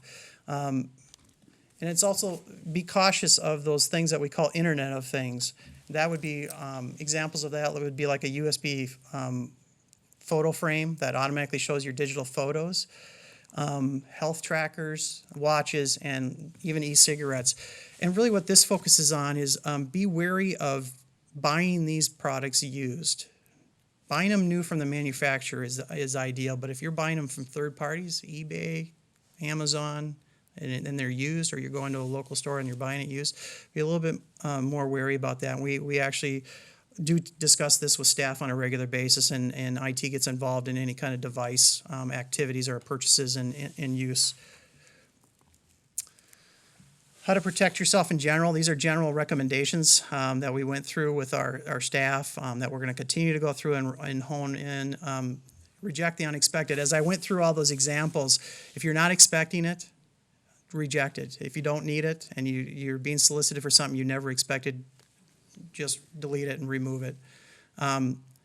If you do think it's a legitimate, but you're still concerned, verify the contact information. If they've got somebody's name and number in there, but it's just off by a couple characters or it's misspelled, it's okay to be wary of that and contact that person in another way before you open up that email. And then Google it. If again, any doubt, Google it and see if there's any information out there regarding that particular email that you may have received or that item that you may have received. We'll look at the links that we've discussed, as I showed you earlier. Be aware of what you forward to others. So if you do get something, you don't open it, please don't forward it to others unless you know what it is. I only forward those things to you and say, FYI, I'm deleting it. And when in doubt, don't click on it, don't open it, just delete it. Yeah. And then one of the key things too is, this is more maybe from your personal use of your own computers. Back up your important information and keep it on a different device, a separate device that's not attached to your computer. We do back up our city systems. We do keep them in different locations, so we have multiple copies of city systems and city data. But it's always something that we want to recommend and remind staff to do also. This was more of a kind of a 10,000 level view of some of the things that we're going through with staff. But as I indicated earlier, we are continuing to do additional training with staff. We anticipate ongoing staff, and council are welcome to also participate in that training. It's going to be a combination of on-site training with our consultant and others, and then also we're looking at online tools to help continue to move this security awareness forward with our own staff. With that, I can stand for any questions that you have. We are, as I mentioned earlier, still working on our formal plan. One of the things I may not have mentioned is that we have already mitigated several recommendations within the report, and we're working on those actively. Many were already in place at the time the report was received, but we're also continuing to work on those. And I'd be glad to come back at a later date and report on what progress we've made on those items. One time, I think, invite us to those on-site training. I would find it very helpful. And secondly, you said that we have a FISA score and that we're going to improve the FISA score. So on a continuum from really bad FISA score to really great FISA score, where are we in the continuum? And then with the plan, you said the plan, the hope is to continue to improve our FISA score. We received a low score Okay. in the continuum as an organization using those 4 categories. They looked Yeah. and rated each one of those 4 categories. Yep. In those 4 categories, we may have rated fairly high, and a few of the others we rated lower. Overall average was low, but it was consistent with what they indicated in our industry Okay. and for first-time assessments. Okay. And so they indicated in the report not to be alarmed by that, but it does create a baseline now to only improve from. So overall, it was a lower score. Okay, very good. And you have a plan in place to continue to work on improving that, and then educating everybody to understand is one of the strategies also. Yes. Okay, great. Heather? Madam Mayor, and as Mr. Venenbel's indicated, we've already Yeah. implemented a bunch of those recommendations, just to be clear. I know that he's. Yeah, no, I heard it, and it's always good to. Our score's already mention going again. up. It's already going up. So very good. Appreciate everything that you're doing, because I know this is, cyber war is big, and everybody is impacted. I know when I sit down with with our business owners at the mayor's CEO roundtable, cybersecurity is one of the issues that they continue to also talk about. So, We're also, and I did mention this earlier, we're also active members of several organizations that focus on security. So LOGIS is one of those organizations that we have to meet minimums of security to be a member of LOGIS. And as we move forward in use of other city and state systems too, we also have to meet some minimums in terms of our security. So although, as I mentioned earlier, we in that continuum, we had a lower score, and it was consistent with first-time assessments in our industry. We anticipate good things out of this, and it really does set a good point for us to only improve on. yeah, but good, we now have a baseline, and we know how to grow, and thank you for all the work that's already been done. Okay, anything else? If not, thank you very much. Thank you. Great job. Okay, we now move on to roundtable. The first item is the rental licensing fee, and members of the council, all of us received on February 12th, 2018, the first email from Mr. Jones, and I have been communicating with him, and Jenny has been copied, and Heather on all of those communications. You have been copied in some of those communications that I've had with him. And he wants us to review the license fee, and I'm just bringing it to all of you. We review the license fee when we go through the budget, and that's when we will do that. And Jenny will have some information for us when we go through that process. But right now, it is what we have, and it has been adopted. It is what we are using with everybody. So you all have seen those emails. Any questions? If not, we'll move on. It is going to be when we address the budget and the fees. Understood. Okay, thank you. The next item is the Environmental Legacy Grant Funds. Councilmember Gustafson and Commissioner, if you would like to come to the table, please. Thank you, Madam Mayor. I wanted to talk about this. First of all, I want to thank Commissioner Workman for her work on the ELF Fund, which created an opportunity for our city to actually do some redevelopment, and through that fund and through the fees that the county collects and bringing some of it back to our city. As I understand it, a lot of this was created for economic development because cities like ours are under hardship because we actually host a landfill. So we have the road issues we have to deal with, we have development issues we have to deal with, and we can't develop out like other cities because a lot of our land is taken up to that we may never develop in the proper way. And just recently here, this last year, we created some tools for our economic development department as far as land assembly goes and demolition and that, but we didn't fund it. And I look at this as an opportunity for us to fund the EDA to work with land assembly and demolition with a number that it would take us years of raising taxes in the city to actually get enough money together to do that.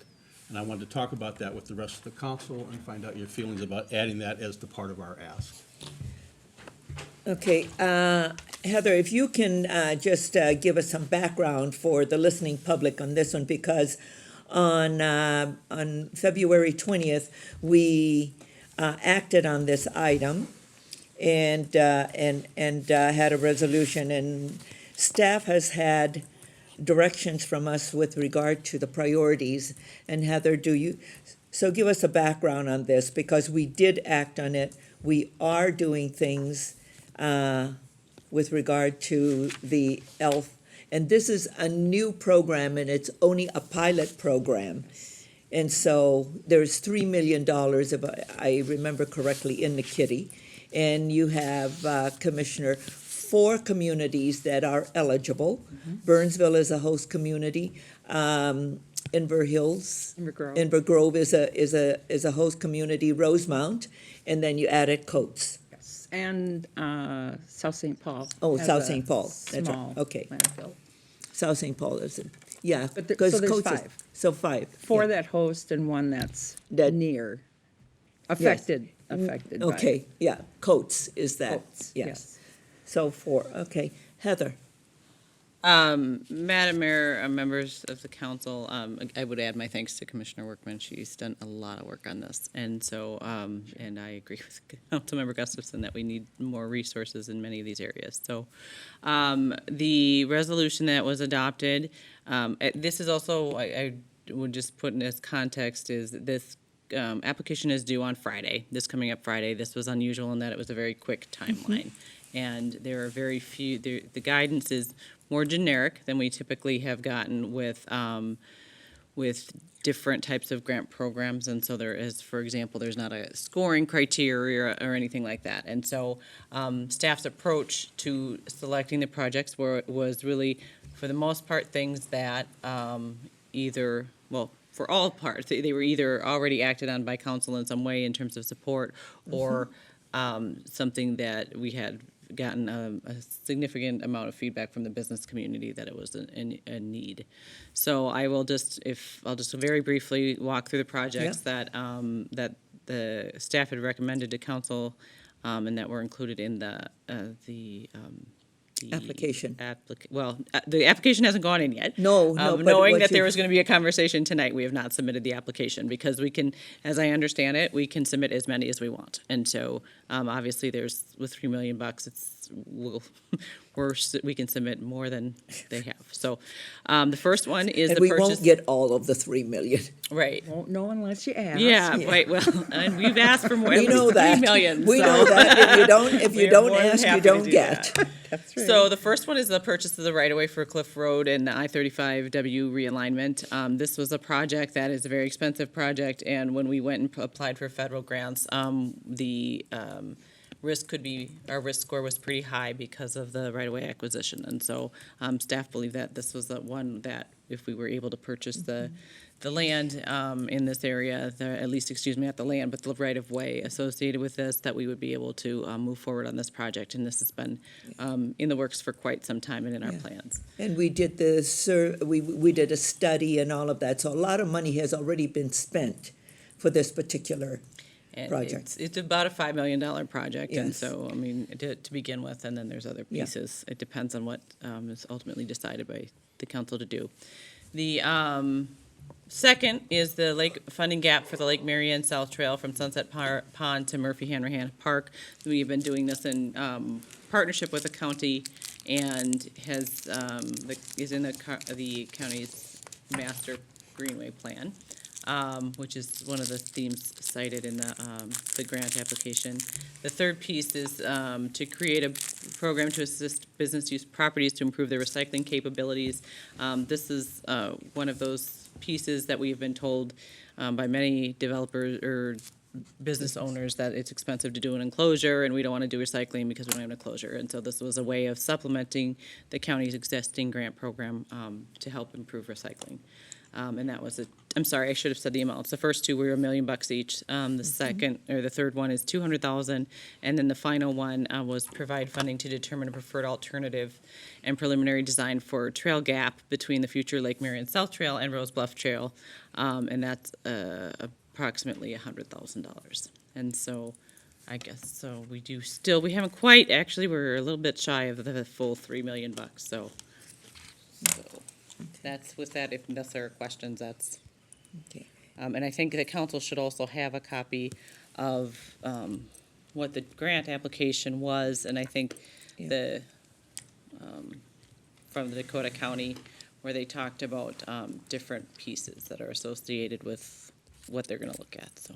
Themes. I can go into the themes, or I can go into what eligible applicants will demonstrate. However, I don't know how much detail you want, so I'm going to stop talking and wait for questions. When I looked at the application,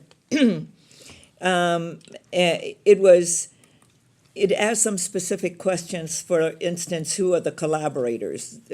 Who are the partner organizations? Who is doing the research for the institution, et cetera? Are there federal money? Is there a nonprofit? And then it looks at the funding background. Additional grants, private investment. That's why that alignment for, I know we had approved quite a bit of work and have spent a lot of work with that particular alignment for the Minnesota River Quadrant and also. And so when I looked at that and then the statement of need, and it says, describe what the program or project will attempt to address and the population that will be served. And the program description. So I understand that you want for economic development, but I want to make sure that when we sent in a application, we will have a successful ask. And we have all of this. Are you wanting this to be more general than what the specifics are that staff have put in place? As I understand it, it can be general, and we can put it in for economic development in our city. We can put it in for specific purpose of land assembly and or demolition as well. And it'd be one of several asks that we have, and the county will make their decision what they want to fund and what they don't want to fund. The way I look at it, when we do land assembly and put those together in economic development, once we've done that and sell that back to a developer, we actually get some of this money back so we get a chance to do it again. the other money we're gonna spend, and we don't get a chance to get it back, and the only other way to have money for the development then is to raise taxes. And I prefer not to raise taxes if we don't have to. Bill? Well, I like the choice in the application, because I've been a Cliff Road advocate Yeah. from the first time I heard about this opportunity, and thank you to the Yeah. county. And, you know, and again, as long as I'm on council, I'm going to do everything in my power not to raise taxes for the EDA. I've made that clear. So, again, I think differently about this. But at the end of the day, if it's the council's belief that if you add a fifth one, a generic line or something after our list of priority that we just listed, I'm not against that, but that would be my priority as stated. Okay. Are you all right with what staff has? Yes, Okay. I'm just saying, if he's saying if there could be a fifth generic one, because we have a little bit left, we haven't asked for all 3 million, and it wouldn't hurt our application. I'm not against some generic fifth line after the first 4 on the list. Okay. Heather? You had your hand up. Yeah, Madam Mayor, Councilmember Coughlin, we certainly could add one at this point. $700,000 is kind of what the delta is right now, unless the council wanted to,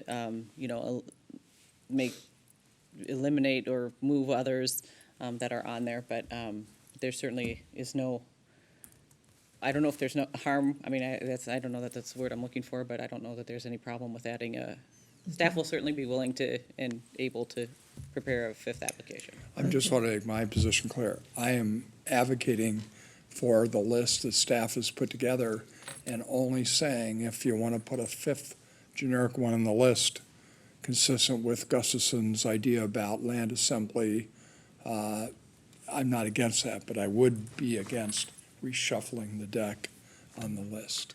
Okay. Because I will ask Commissioner Workman this.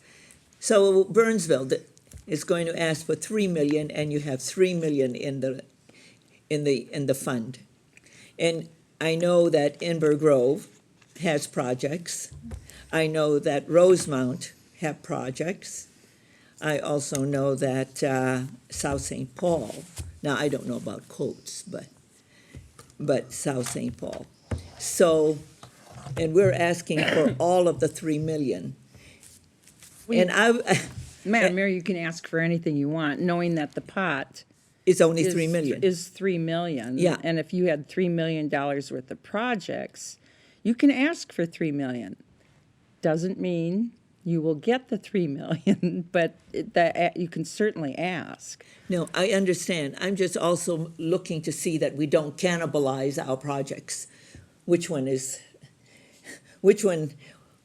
the priority? So council, staff has put some projects forward for us to take a look at, and and we adopted that.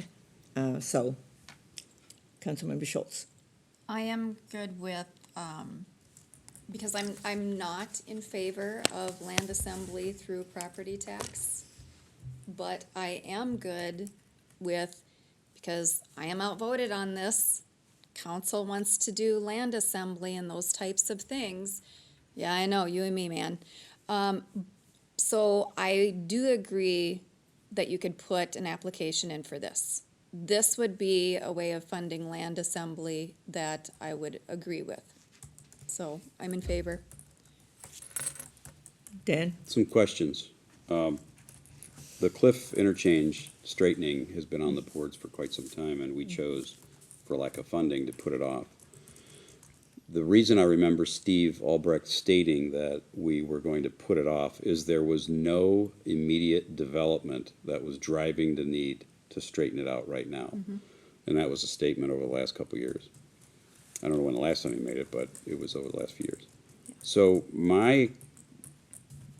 I'm listening to what Dan is saying, and I can't disagree, because when I first heard of this new fund for economic development, because we as a host city are significantly harmed to a great degree because we host the landfill. The county doesn't host it, the city hosts it. We happen to live in that county. But, so I'm thinking economic development. What do we have on the boards right now? Development around the mall, development around the heart of the city, all of these potential projects that we could use some EDA money for the tools that we just passed, but we have no funding for them. And when I look at that, and I understand fully what Heather did, she explained it to me, and I thought to myself, why are we pushing to straighten Cliff before it's time? Is there some other factor that's going to get lost if we don't do it this year? If this particular thing goes in, why couldn't it go in next year? What's driving, because it isn't development. There isn't any development driving that decision. Is it just because Fed money or state money is going to go away if we don't use it this year? Or is all that going to be in place next year and the year after? And we could choose to do it when development triggers it, rather than just saying, oh, let's just do that now because there's a grant that can pay for it. When there's other priorities and other uses of that economic development money that I think would give us greater bang for the buck and more immediately. That's kind of my big first question. Heather? Madam Mayor, Councilmember Keeley, to answer your question, is that, yes, the other additional thing that is factored in here is that risk factor in able to apply for the federal grant money. And a lot of times, the freight funding was not an option 2 years ago. And so the freight funding has now been an option. We were outscored, frankly, by a neighboring community. And so this was our way of trying to get our score in a better position so that we'd be able to secure those funds while they were still available. So, Dan? Would that guarantee we'll get that fund? Madam Mayor, Councilmember Gustafson, no, there's no guarantee that the funding will even be available, in the future. And so it's just Yeah. a question of. I think with all these grants, there's no guarantee. There's no guarantee with this one as well. But we're asking, just like we do when we go out for federal money, whether it's for the pedestrian bridge over Nicollet, that we've been going over and over and over again. So that's one thing. Economic development projects is number 10 on this list. Madam Mayor. So, Can I, Yes. I apologize. It's Commissioner. number 10 because it's a newly added theme.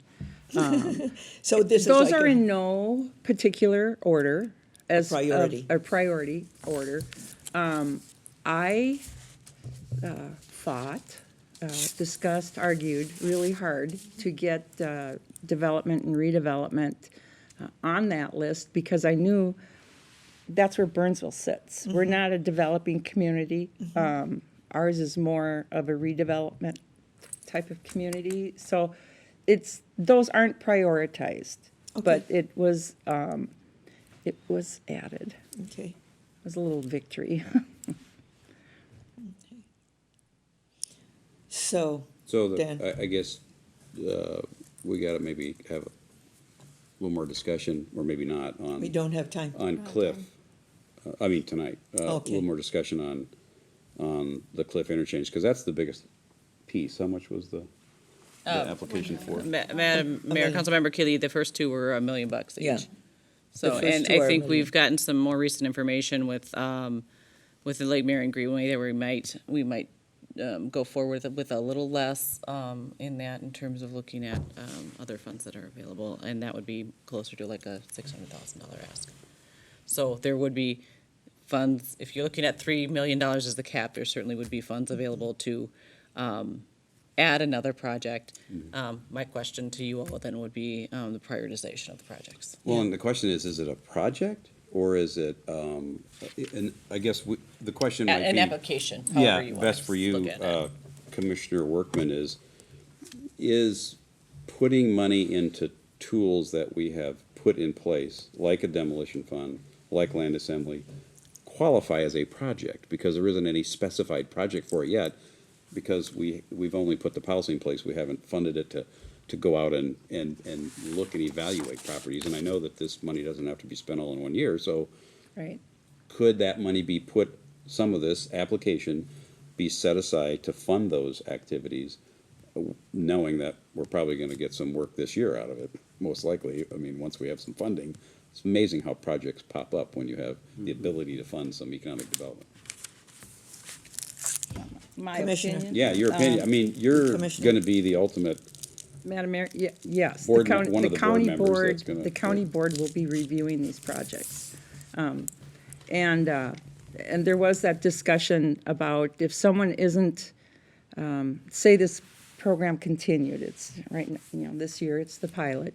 And if it were to continue, could a city bank their request, knowing that they had a project maybe 1 or 2 years down the road? And the answer was yes.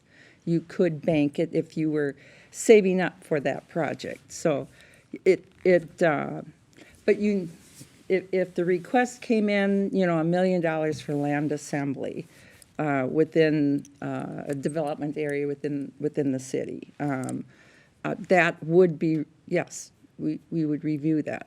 And I can't tell you how it would go, but, we would look at the other requests that you have on this list as well. And So mine is a process question. Do you put in place a methodology and criteria so that all of you are looking at the same project and scoring it? Is there a methodology in place, or is it more intuitive? I think it's more intuitive. We don't have any rules or procedures set up yet for this. I'm sure we'll get some after the closing time. What is it, March? It's Friday. It's Friday. It's Friday, okay.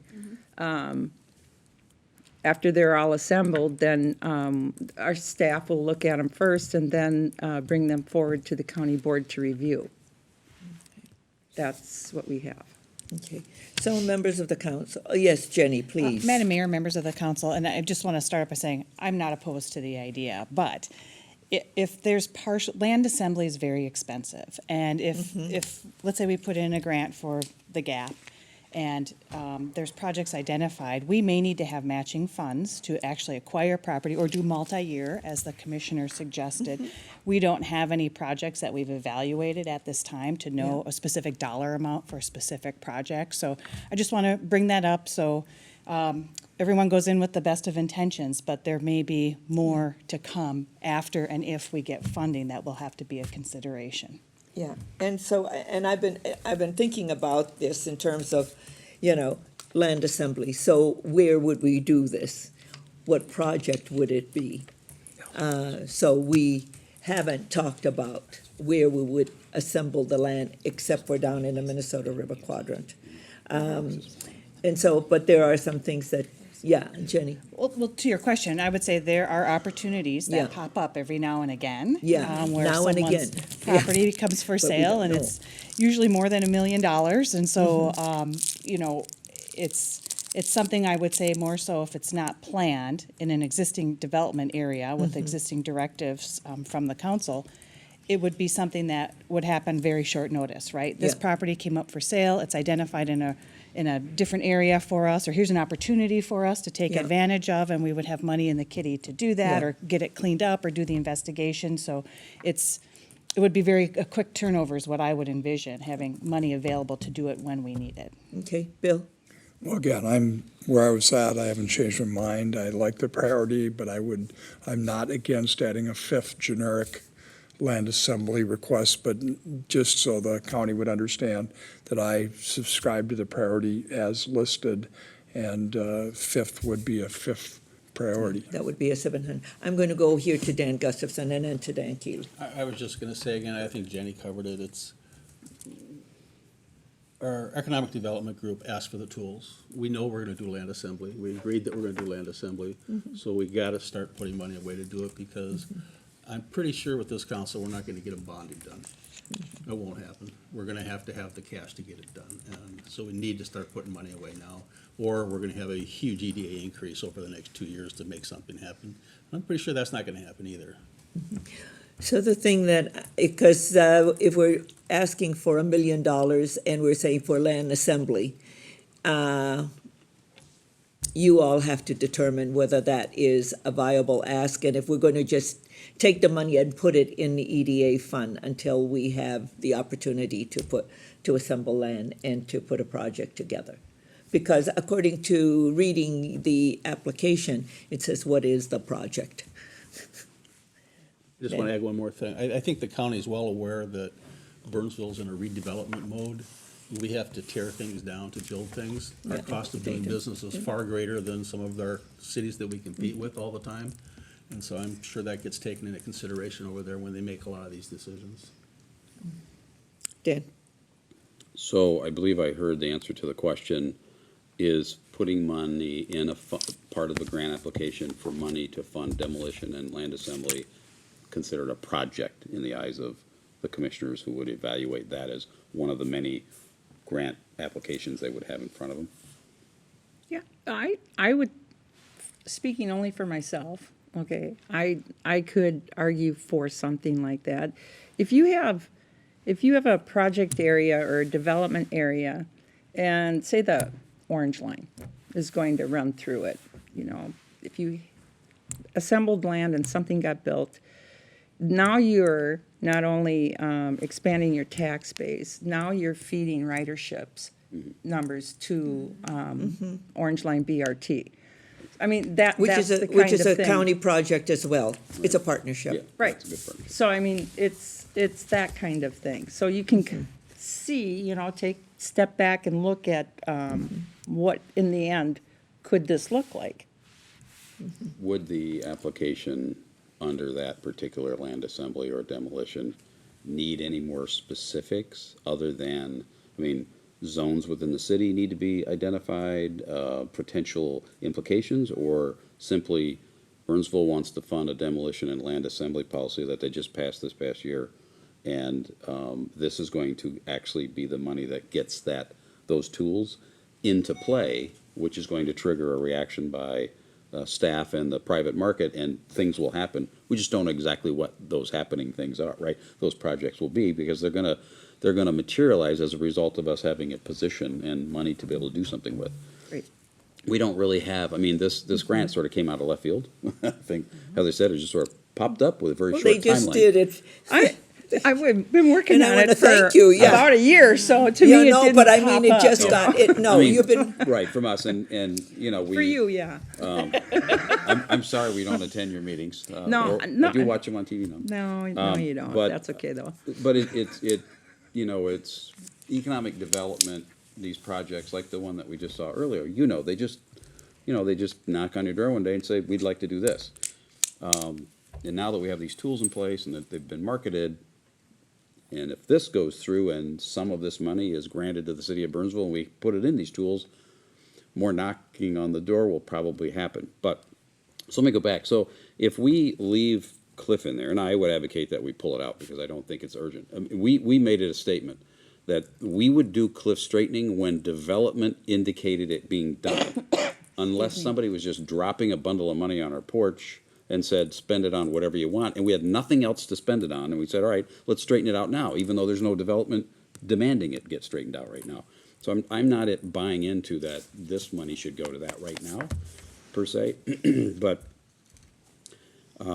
but I do think that if you adjusted that trail, and we ended up putting, I think, what did you say, there was like 700 left, and if you reduce that other one, there could be $1.2 million out of all this 3 million that could go into this particular grant ask. Still have something in there for Cliff, still have something in there for a trail. If you're looking at those projects, what do you likely expect the commissioners to say, let's get behind? I mean, a bucket of money to go to an unknown versus a bucket of money that's going to go to very specific defined projects.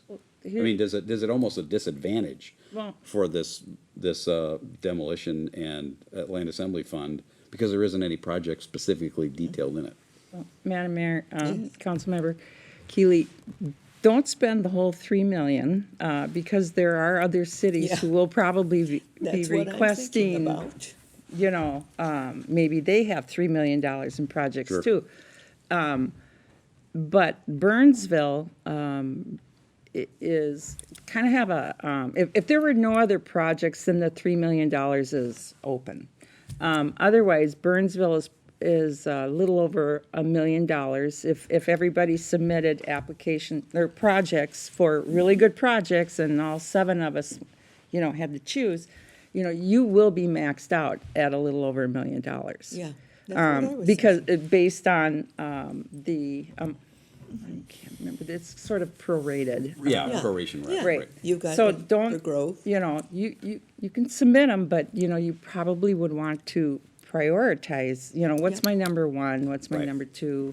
But yeah, don't spend the whole 3 million. Well, that's what I was thinking, because Commissioner Atkins is a very good I'm sure commissioner. Inver Grove will be submitting. And Inver Grove is going to have a wonderful project. So, council members, what is it, if we're going to look at $1 million? Because I also would know that Kathleen Gaylord is going to want something for her city. I don't know that for sure. Yeah. They're I think that's a Fratalone.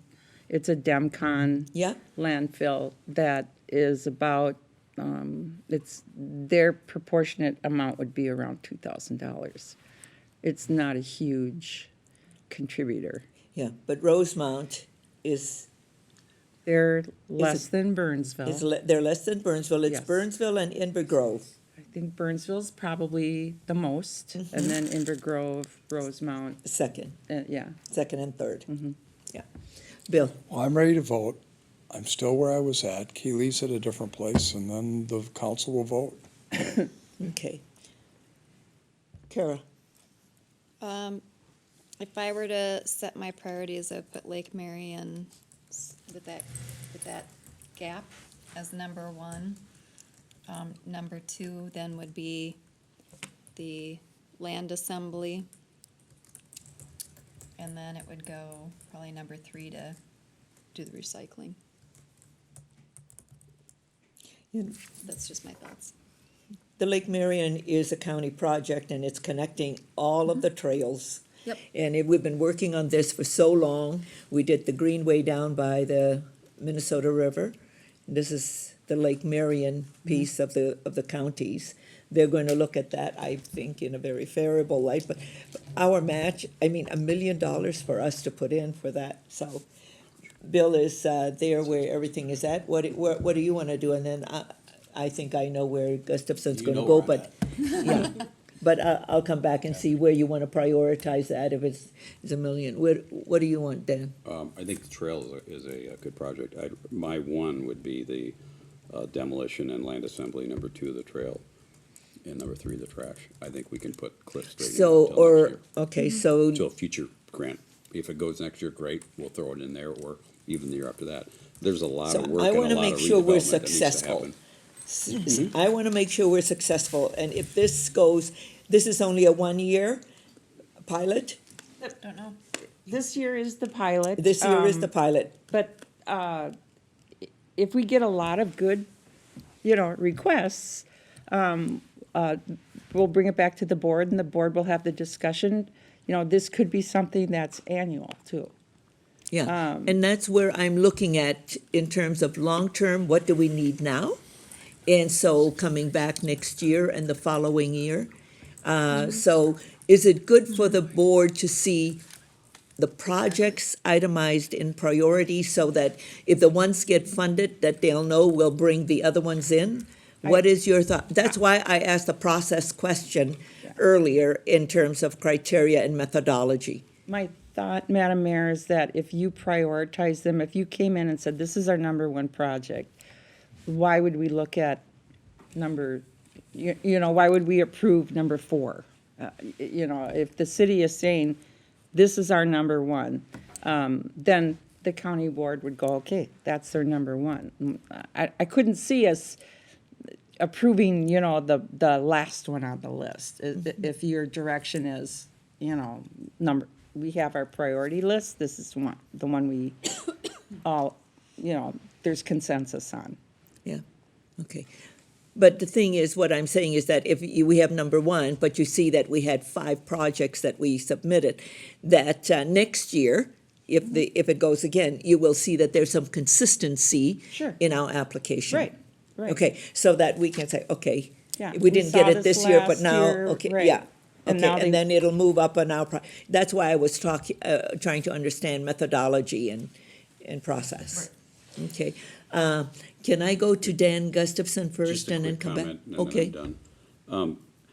I'm really glad, Liz, that Commissioner, that you worked to get economic development projects added to this, because, you know, I believe you represented your city very, very well, because that's really, of all of these things, yes, landfills have a direct tie to environmental and, natural areas and shorelines, because there's nothing natural, environmentally sweet about a landfill, No, right? there's not. So, but the real dollars and cents statement is that massive piece of land can't be developed. It's a huge, not a crater, but a huge section of land that we'll never get any substantial property tax out of. So to me, number 10 should be number 1 and should have been what this whole thing is about. And then when that is met, then go to these other things. I'm glad it's on there, and I'm glad that it's not in that priority order. Not in priority. But it's about lost economic development for the city of Burnsville. And so to take a grant and put that money into economic development projects seems like the only thing we should have ever thought about. Well, Well, and that, to the same point is why we went to the legislature and through deed, get the host grant that we apply for every year. Well, I was just going to add, that is exactly the discussion that the county board had. It started out with Commissioner Atkins and myself, because we have the 2 largest host communities in our district. And we knew that whatever host fees or tipping fees you collect doesn't adequately compensate you for hosting a landfill. Yeah. And the county receives annually around $7 million a year, give or take, for their own fees. So the 2 of us Yeah. did some lobbying with the rest of the board, and felt Yeah. the cities needed to be, this doesn't compensate you, this No. $1 million. It doesn't come close, but it's something to help. Yeah, and this is discussion that Commissioner, you and I and Craig and now Heather have talked about with regard to the disparity between the fees that you receive as the county and the fees that we receive as a host community from garbage. We can negotiate so our this fees, is really Burnsville nice. can't. Yeah. I mean, Yeah. that's part of it too, Yeah. because our fees are looked at every 2 to 3 years and renegotiated, and And ours come through the unfortunately, land you're use stuck. process. Someone else made that decision for you. Yeah, yeah. So- So I want to thank you for working on this. You were an economic development chair for our city and understand the stuff that's going on here and have found a way so that, because you've heard me say, how is it that you get a lot more money than we do? I've heard that a few times, Yeah. Madam Mayor. That's why I was really Yeah, hard on this I know, one. and so thank you, and I appreciate that with Commissioner Atkins, you have a good partner in this. So,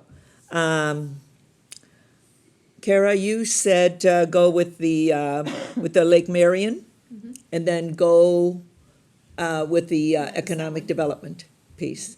Okay, so those are your 1 and 2. Yes, that is Okay. correct. Dan, you're 1 and 2. Boy, I thought I made that abundantly clear. You, More than well, once. I just want to make sure, so it's, the number 1 for you is the land assembly? And did you demolition. want, and the Lake Marion or not? Number 2, yeah. Yeah, okay. And number 3, trash enclosures, if it gets Trash down that far, but it enclosures. won't. I don't think that should even be on the list personally. Well, yeah, because what that does, it's just a pass-through to our businesses. Yeah, It is. Yeah, nice and, to have. Bill, you wanted to stay the course, and Dan? Land assembly, number 1. Land The as- trail and the trash enclosures are fine. Okay. I will go with the Land Assembly one and Lake Marion because this is a county project. And I would say that for number 3, I do want that Cliff Road realignment. We've done a lot of work. We've spent a lot of money already on it. And it is always about what goes first, the chicken or the egg. And I think this is going to straighten that out, and it's south, but that's going to also help with traffic. I'm going to give Steve a call tomorrow. But that's, so do you have it down? No, let me clarify then. From what I'm hearing, then it sounds as though there's council consensus on 2 of the 5. And so what I'm hearing is we do demolition at $1 million and then the trail project. Yeah, at $1 million. Am I hearing Assembly that? and demolition. Yeah, Len, and. That's what I'm hearing. Yeah, and Lake And so Marion. we will only $1 submit million. 2. Yeah. Is that what I'm hearing? You could complete Well, the 3 I million. would say, It just isn't gonna get picked on this year. just as I said to Liz, if they will only fund 1 or 2, or 1 and 2, my guess is that they'll only fund number 1 because it's a big, It's $1 million. it's $1 million. And then, but if they see that we had some other projects, and then next year we can resubmit those. Because there's no other way for them to know that we have these projects in our queue. I think it's important, just as City Manager Heather just pointed out. Commissioner, you mentioned we're about 1.1, maybe 1.2, somewhere around there. So if our first project, priority project is 1 million, would the commission in theory say, okay, well, we might fund that, and then your additional 100 or 150,000 could go towards your number 2, and that's one that we're kind of banking then? Or should we make number 1 1.1 million, and number 2 should be, She's only 1 vote. Just 1 vote. I know, I just can't speak Yeah, for the she's rest of the 1 vote. board. This is more, I'm thinking, if I put myself in the commissioner's shoes, if I'm looking at a project in the city of Burnsville, if there's a ratio of what we put in to what we could get out, then our number 1 project should be 100% of what that first number is, and that's 1.1, or maybe we put down 1.2, and the next project is $1 million, and we let it go, then it sits, unless we want to throw another one in to get to the 3 million, just in case we're the big lottery winner and we get it all. That's not likely, but. So what my point is, the first one, I think land assembly and demolition ought to be 1.1 or 1.2 million, because that's gonna be, ultimately, all right, we're gonna approve that. And I don't wanna put $1 million and have that approved and say, well, Burnsville, we couldn't give you your 1.1 or 1.2 because your first project took $1 million of it, and your second project was another $1 million. We couldn't fund the whole thing, so we moved on and took that 150 somewhere else. Oh, I see what you're saying. Madam members of the council, I think I also heard, I think I miscounted as Dana was telling me that I think we did have 3 Three consensus for of 3 the, for the for recycling. demolition and, yeah, And for the recycling is the yeah. third thing. And then everybody went for Lake Marion as number 2. And I Except just for Bill. want- I Yeah, just for- want to make sure the minutes yeah. are clear as to the priority. Are you okay with the priority or not? No, I'm not. I'm Yeah, okay you, with yeah, my priority. you're okay with what the plan was that we adopted? No, I'm okay with the proposal staff made. I am Yeah, not yeah, that's okay- what we Yeah, adopted in February Yes. of Yes. 20th. Yes, I just I'm- want the I minutes to have reflect. I have the report in front of me, so I that's, just want the minutes to It reflect. was Dan, Okay. the mayor, and I. Is that what you're looking for? I got it, yeah. yeah. Okay. Do you have the count? Do. Okay, staff clear? So we're applying for 3 grants, period. That's what I'm hearing? Yeah, we're putting the 3, Okay. Throw them all in, yeah, because they'll just carry over the next year. yeah. I mean, if we Demolition, put land everything in there, assembly. I mean, because I had heard some other discussion earlier that if we did all 5, then there may be some sort of goodwill toward those in future years, but Yeah. I don't know if I heard that or not. No, you heard that because that was something I put on the floor. So does It's- that mean that we do 5, or does that mean that we do 3? I'm fine with 5. Yeah, put them all. prioritize them the way we prioritize Right, them. next year, they'll, the same ones will appear, and we'll get some continuity with the commissioners. I think we're clear, thank you. Okay. All right. So now we go on to, thank you, Commissioner, for coming and being with us this evening. No, I think you lend some clarity into the process. The only thing is that my concern is that it's process and criteria for methodology for scoring. And I do know the debates that go on. And I do know that you have worked in this for a year because you had to influence others, and it was highly political. And also it was a split vote. Initially, Yeah, and then it changed. and it And changed. then it changed. Yeah. It was a 5-2, and then, Yeah, became a 7-0. And, as soon as I receive information on how we will be looking at these, I will make sure I get that that would be good. information to you. Thank you. That would be Yes, good. absolutely. Will it be an open meeting when you debate it? If all 7 of us are there, yeah, it will be an open meeting. Okay, so it'll be good to know when you review this, because I'd like to be present. Right, I know, I think our staff will review them first, and, the CDA is actually administering anything that is, development and redevelopment issued, so I'm assuming, Yeah. that would be at a CDA meeting, since the Okay. county board is also the Also, CDA yeah. board. I'd like to know both, Absolutely. so that it can be on my calendar and I'll be present. Absolutely. I would like to be Thank there you. as well. I will send an invite out to everyone. Okay. Thank I'll you. make sure you all are all notified. Okay, There may be questions. sure. Thank you, great work, really great work. Thank you. Appreciate it. Thank you very much.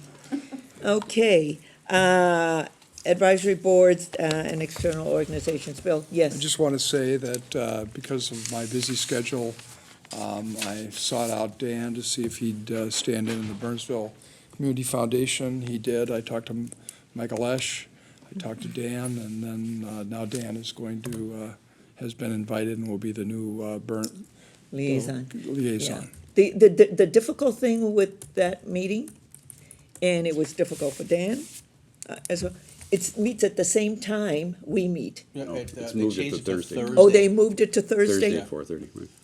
Recently. Thursday. Yeah, Yeah, just, this- they This just month was moved their it. first Thursday meeting, Yes. so. That's this right, just because happened. I saw some emails Yeah. because James Galbraith couldn't make And I it served on because. it before, as you know, and yeah, I enjoyed no, that, so. Yeah, I'll- so you know, okay. Good group, really good. Okay, thank you. so Yeah, thank you, welcome. Dan, you have anything to report? You know, I was at the organizational meeting for the Dakota County Broadband, George, Torvald, the mayor of. George Torville. Torville. He is our chair. Yep. And the Commissioner Atkins is our co-chair. We'll be forming a technical committee where the city can appoint somebody. Both and from there's- Enberg Grove. I know, but the city's gonna. How'd that All happen? cities can appoint a technical committee, and there's no criteria. We can choose whoever we want to represent us on the technical side. Of course, Tom Venables was there with me, which I was really happy to have his expertise sitting right next to me, because he really understood what was going on. I will say, it did remind me of when we were doing the fiber here in town, when we created our loop. All the providers of internet now all seemed to be at that meeting the other day. They seemed to be very interested in what the county was up to. It was amazing. So anyhow, it's gonna meet the second Wednesday of the month, at 4:00 is our meeting times right now. And so as we figure out what we're doing, I'll have better information for you. Okay, Carol? Had the joint Burnsville Savage meeting. There really isn't anything to report. We're marching along on projects that have been well-established for a long time, so. Okay. Dan? I got a few things, but first up, I was not able to make, because I was out of town, the MBTA board meeting, so Ms. Faulkner, who's on that committee with me, sat in, and she had some good notes to pass along. The board reviewed their strategic plan, has not been updated since 2014, so they're going to a simpler, easier plan. Everyone seems happy with that. And they've identified 175 projects in this long-term plan, which include things from a new bus garage, Apple Valley Transit Station improvements, probably down to the 175th item of less significance, but a lot of projects nonetheless. And then Councilmember Keeley did sign up to be on the partnership committee. They talked about partnership committees. I assume you had signed up for that. Public-private partnerships. Okay. We have one with Amazon, with a route going out to sure. Shakopee right now, so. And then lastly, they had a dinner recognizing their drivers of the year after the meeting. It's always a nice event, nice meal, good people. On DCCC, while Councilmember Coughlin was basking in the sunshine of Marco Island, I got a chance for the very first time in 12 years serving on the council to sit at the DCC, to go out and visit it. I had not toured it or ever been there before, so it was a great opportunity. Thank you for taking a vacation and allowing me to jump into this. I think it's quarterly, correct? Yeah, quarterly meeting. It is now. It is now. Used to be monthly. We had a fairly interesting discussion related to the FBI's requirement for a law enforcement agency to handle governance and data of these types of centers. A bit of a shift and change. So two considerations: the sheriff's office directly, or the Dakota County City Manager with the sheriff's office as the data handler. So interesting dialogue and debate on that. There was a motion to proceed with discussions by the exec committee and the Dakota County City Manager and the county board. So we're going to move on. That'll come up at the next meeting. They did talk about hiring and the challenges in today's workforce with a shortage of people, population, qualified candidates. And the executive director requested, and it was approved by the board, to do psych testing of all applicants. It's a fairly stiff cost, but their turnover is far more expensive. So this has a trend and a history and proven track record of reducing turnover. That's a very stressful job. If you can imagine, just watch 911 on TV. It's probably a little like that and a little different. Good show. It is a good show, but it is a very stressful job, and they spend an enormous amount in training. And sometimes when new hires can't make it a year or 6 months, they lose a lot of money. So they're reevaluating basically how they're going to handle the interview process and vetting process. They are looking to fill 4 positions. They have 12 candidates that they're looking at the time of the meeting, and to fill those 4 positions, and they have a current staff of 49. So this is all great information for me that I hadn't known. They did elect officers. This was the annual officer election meeting, and Chair George Tourville, Mayor of IGH, who's apparently also chairing a broadband, was reelected as chair, and Alton Dugan was reelected as vice chair. So I-35 Solutions. This was a very interesting meeting. I think you missed this one. I did. There was a presentation from a PR guy from MnDOT handling a particular zone, South Minneapolis, and we have 3.5 years of what I called construction-geddon coming between 62 and 94. I-35 is going to be almost cut in half in lanes. Overpasses, bridges will be taken out. There'll be north and south lane complete closures periodically through this next 3.5 years. It is a nightmare. I mean, you couldn't help but look at this map and say, why would anyone go north of 62 into downtown? So I really feel for the businesses in downtown. They are going to be impacted because the workaround is 62 west to 100 north and 394 in, and that's a pretty big detour. Cedar, Lindale, Yeah. Portland. They're not suggesting those. It's going to happen. They're also not suggesting that people get off the highway and take like Portland and all these surface streets, but They also realize that that's what people will do. So really, really nasty construction for 3.5 years beginning this summer. Then, of course, we have the I-35 bridge, which will begin some, not too major as far as disruptive construction later this year, and next year will be more disruptive. So 35 north between Burnsville and downtown will just not be a very pleasant option to take. So I brought up a question based on other cities' experience, because this isn't the first time a major interstate was getting a major overhaul. They did note that this was all built about 60 plus years ago, and so this is the first major overhaul, so it was overdue. And so there's got to be some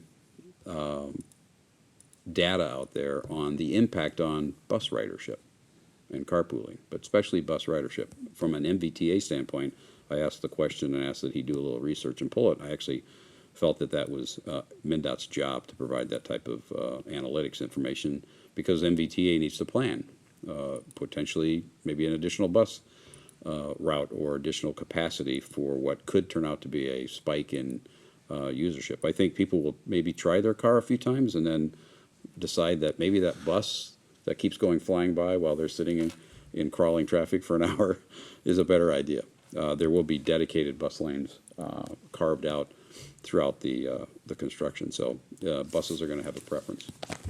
Fire muster board just met. I was not able to make it due to a daughter's birthday. They're just getting going for the year, so a lot is going to happen. And then the last one, the Burnsville Chamber, they've had some interesting discussions.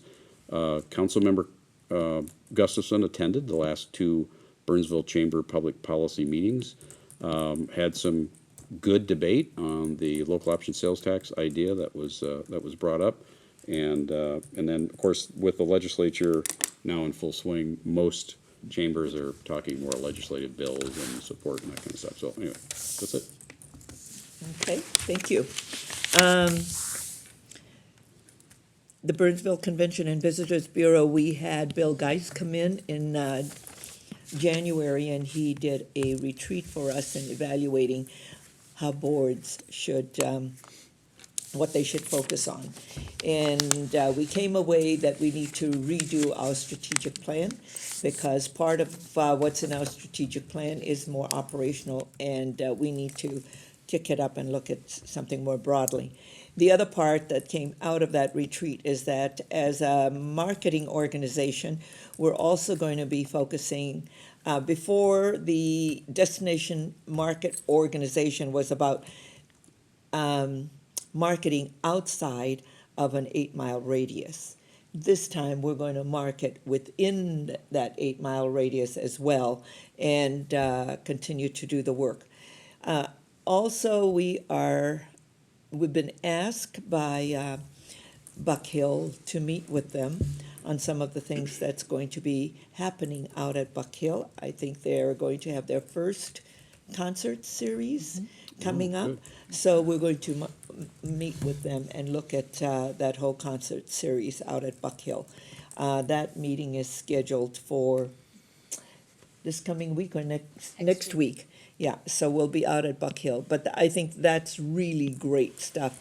And we'll continue to also work with the shopping center and some of the activities going on over there.